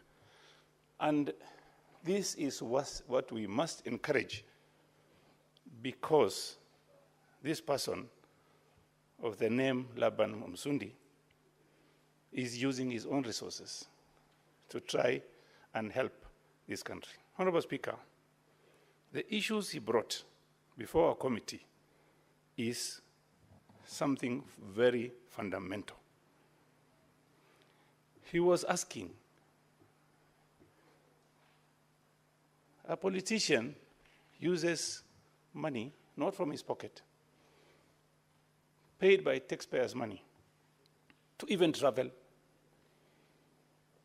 to eat,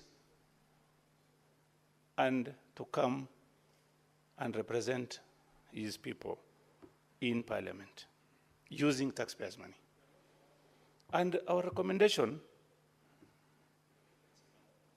as a committee is branding projects, vehicles, or any institution is wrong and unethical, Honorable Speaker.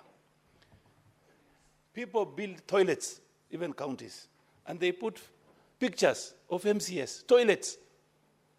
You can find photos, pictures, and boards being erected, and the names are there for MCS or members of Parliament or even governors.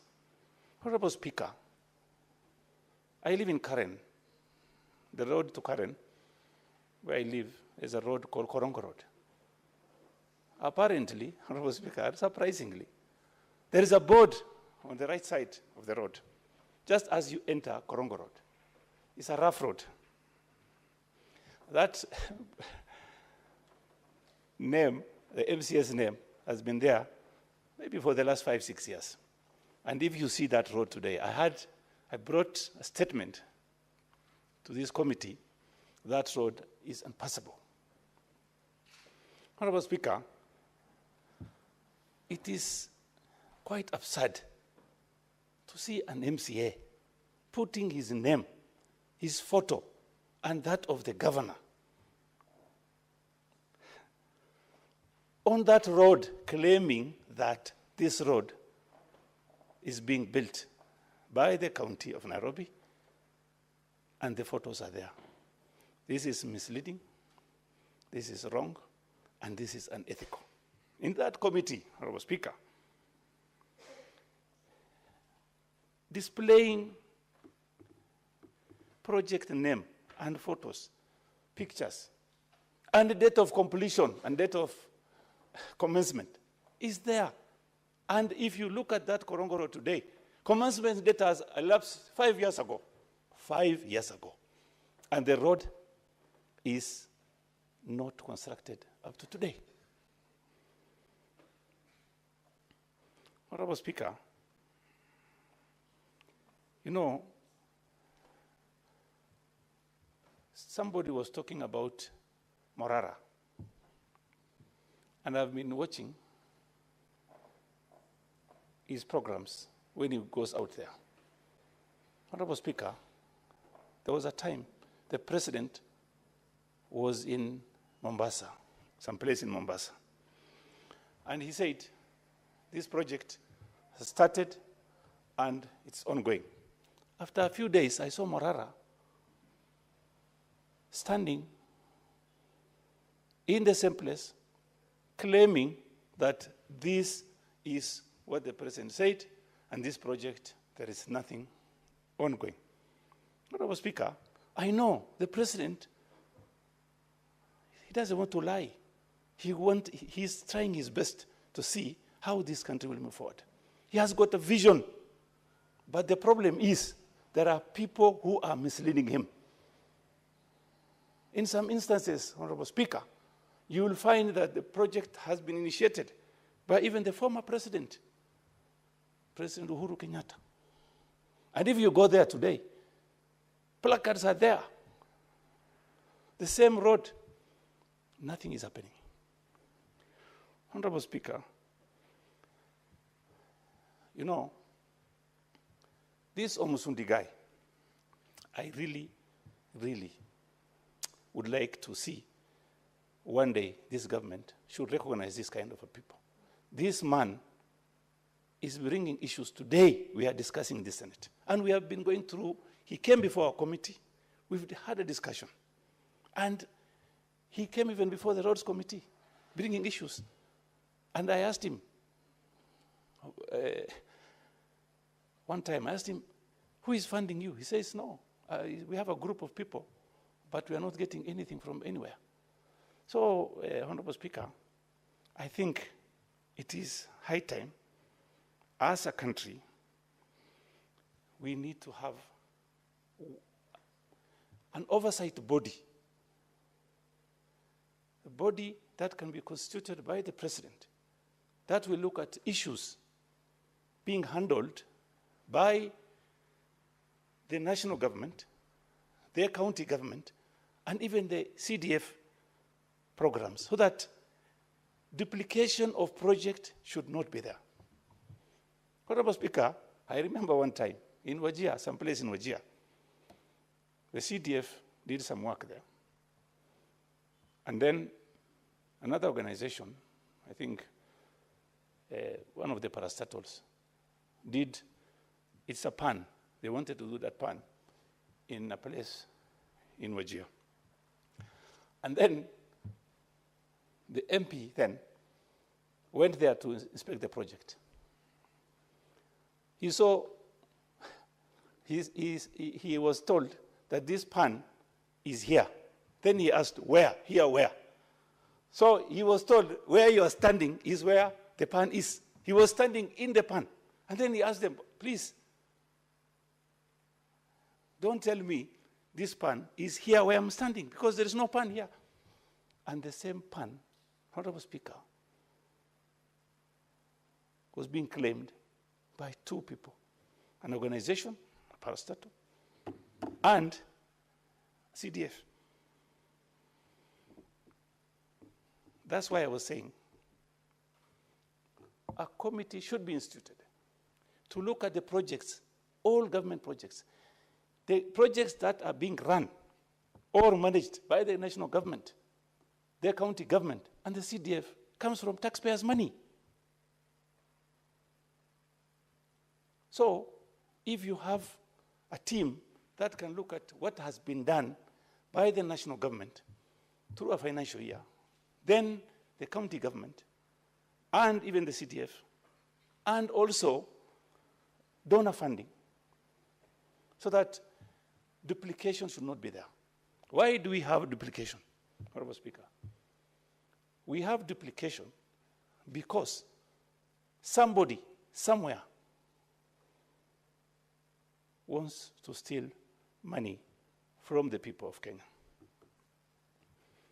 And Omusundi is just saying, please, these are things that are supposed to be done by politicians. Then Omusundi comes and says, politicians, let me help you here.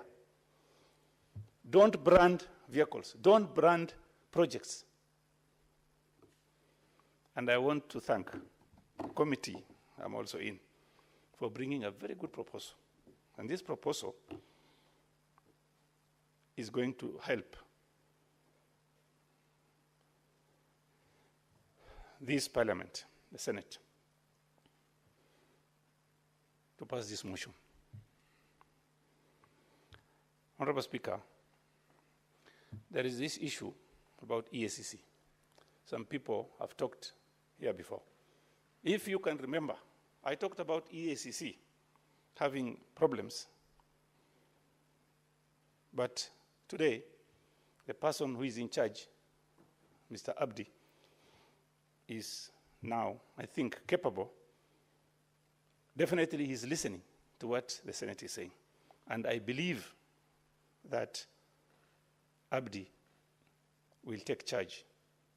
And I hope that he's going to bring sense to EACC, and reputation of EACC will be now respected. Again, having said that, Honorable Speaker, interference from other sources are also giving problems of investigating and managing EACC. So interferences also should stop from any quarter, Honorable Speaker. The petitioner's prayers were asking us to amend the County Government Act 2012.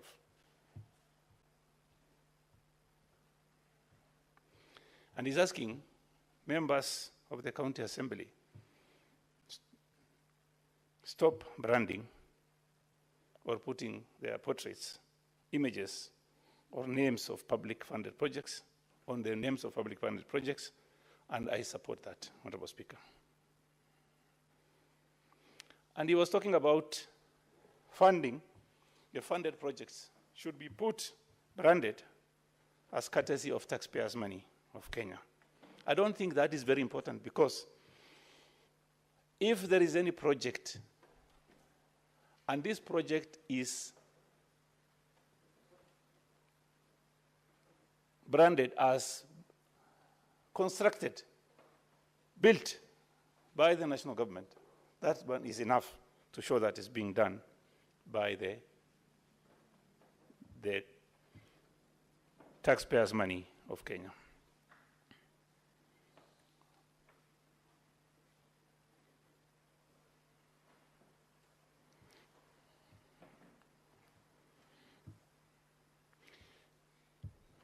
Display of information, Honorable Speaker, is very, very important. And if possible, any project that has been completed should be openly openly displayed, and the information on the display should show that this project was initiated on this and this date, on this and this month, and then this and this year, by which institution, and even project amount and completion date. Honorable Speaker, that way, I think and believe that the issue of duplication should not be there. Honorable Speaker,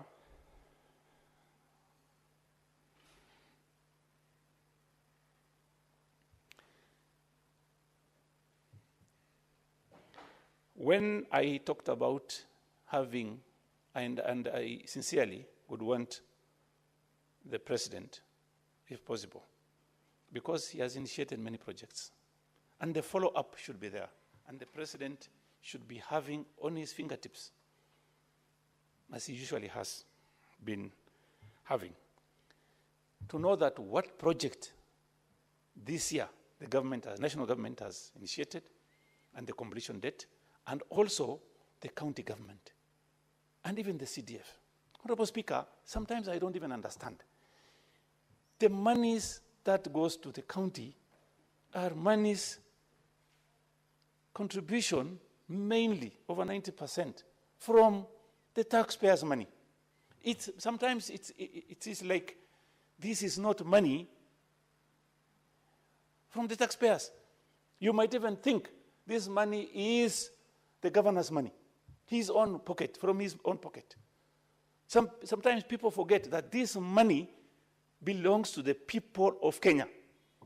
You cannot just use the way you want. You put your name there, you put placards there, you put your friend's name, you know. That is not possible, Honorable Speaker. So having said that, Honorable Speaker, I want to give my friend, a very good friend, Karen, to also contribute on this. I want to take this opportunity, Honorable Speaker, to support this motion. And I will ask Karen also to support this motion, because I think she is going to be something in Nairobi, either a governor or a senator or a woman rep. I pray for her and I will give her my support. We have about 50,000 people, voters from Marsabit County, and we will try and see if he speaks well today. You will see if you can get that support. Having said that, Honorable Speaker, thank you very much for this opportunity. I support this motion. Thank you, Senator Chute. Just wanted to remind you that it's the chair that grants any member of the House the opportunity to speak. You cannot thus claim that you will give Senator Karen Nyamu the opportunity so to speak. And so with that, Senator Nyamu, I bet you are the last person to contribute to this motion. Kindly take the mic. Thank you very much, Mr. Speaker. You know, it's interesting that Senator Chute doesn't support branding by governors of public projects, but he's standing here to give conditions that if I speak well and if I support this report from his committee, he's going to speak to the Marsabit people to support me. He said 50,000 voters in Nairobi from Marsabit. He's going to speak to them to support me in my bid for woman rep in Nairobi. And that is also undue influence in giving me conditions in my work. Mr. Speaker, to my point, such reports, Mr. Speaker, are some of the reasons we exist as a House. This practice of branding public projects with personal images and personal effects has gone on for some time, for as long as I can remember. And it is not being practiced by governors only. It is being practiced by MCAs, because we know they have ward development funds across the wards. We also have the MPs in the National Assembly who have projects under the national government CDF, who also brand these projects with their images, Mr. Speaker. This really infringes in the non-partisan nature of government projects as they are, because government projects and public works are non-partisan, and they do not have to align with a sitting leader, in this case, a sitting governor, because what that does, it alienates the people who do not identify with that particular leader, those who think because they did not vote for him and his image is there, it alienates them from that particular project, which should be owned, which should create a sense of ownership across board, Mr. Speaker. Public funds should not be politicized. And we all know the kind of manipulation having your image on a project shows. It can be used for campaign. It can be used to measure your success. Yet, most of the time, you have nothing to do with the project. It is probably a projection that the county had done even before you got the seat, for example, and now you're taking all the credit as a governor to manipulate voters. You can even time it. You can delay a project and make sure you time it just before elections because you know you're going to brand it your image and it's going to give you an undue advantage and an unfair advantage on the political competition, Mr. Speaker.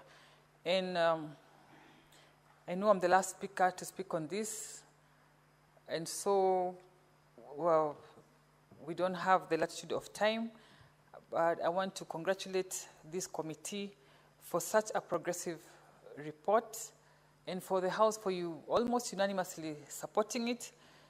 And these are the kind of changes that the people on the ground expect us to make.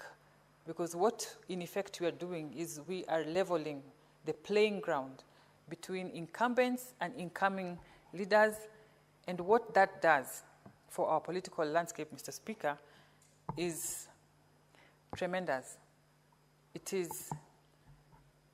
goes a long way, Mr. Speaker, and the effects will be felt everywhere.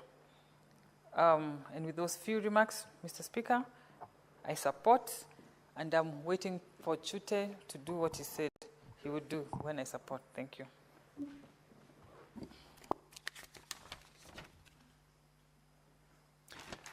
Now, honorable members, there being no other member to contribute to this motion, Senator Chute, you are a member of this particular committee.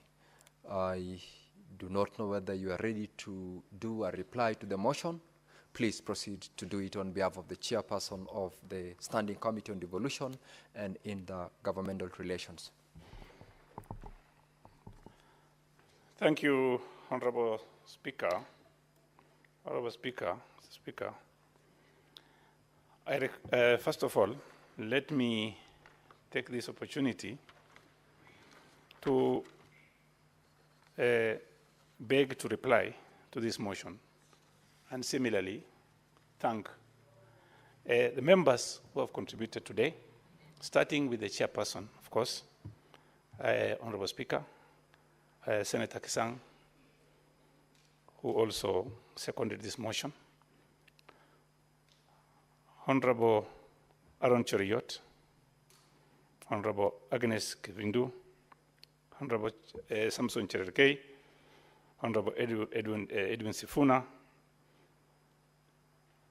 Honorable Wakili Sigei, Honorable Enoch Wambua, Honorable Tabitha Mutinda, Honorable Catherine Muma, Honorable Karungu Thangwa, Honorable Beatrice Akinyi, Honorable James Morango, Honorable Senator Marian Sheikh, and Honorable Senator Karen Nyam. Honorable Speaker,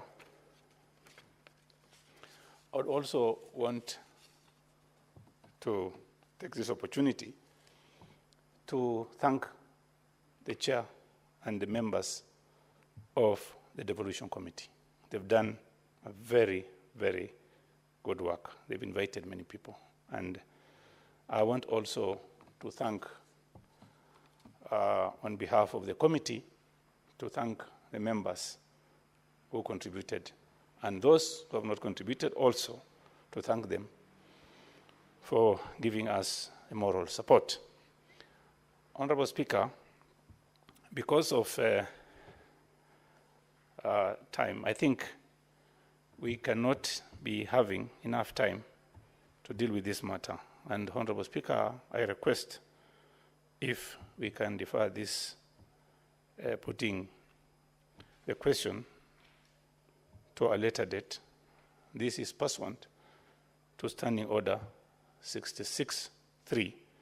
With your request, I would ask to defer until the next time, Honorable Speaker. And let me thank you immensely also for the opportunity.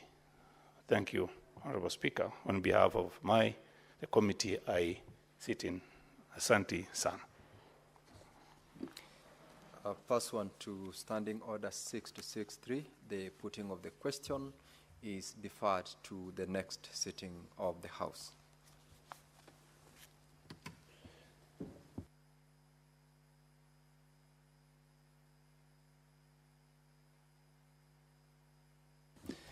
Now, Honorable Senators, we will go back to the order paper of the day, and having concluded debate on standing order number 12, order number 10, 11, order number 13, order number 14, all the way to order number 22 are hereby deferred to the next sitting of the House.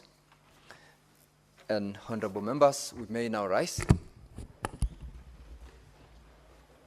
Honorable Senators, there being no other business on the order paper, the Senate stands adjourned until Tuesday, 15th of July, 2025 at 2:30 p.m.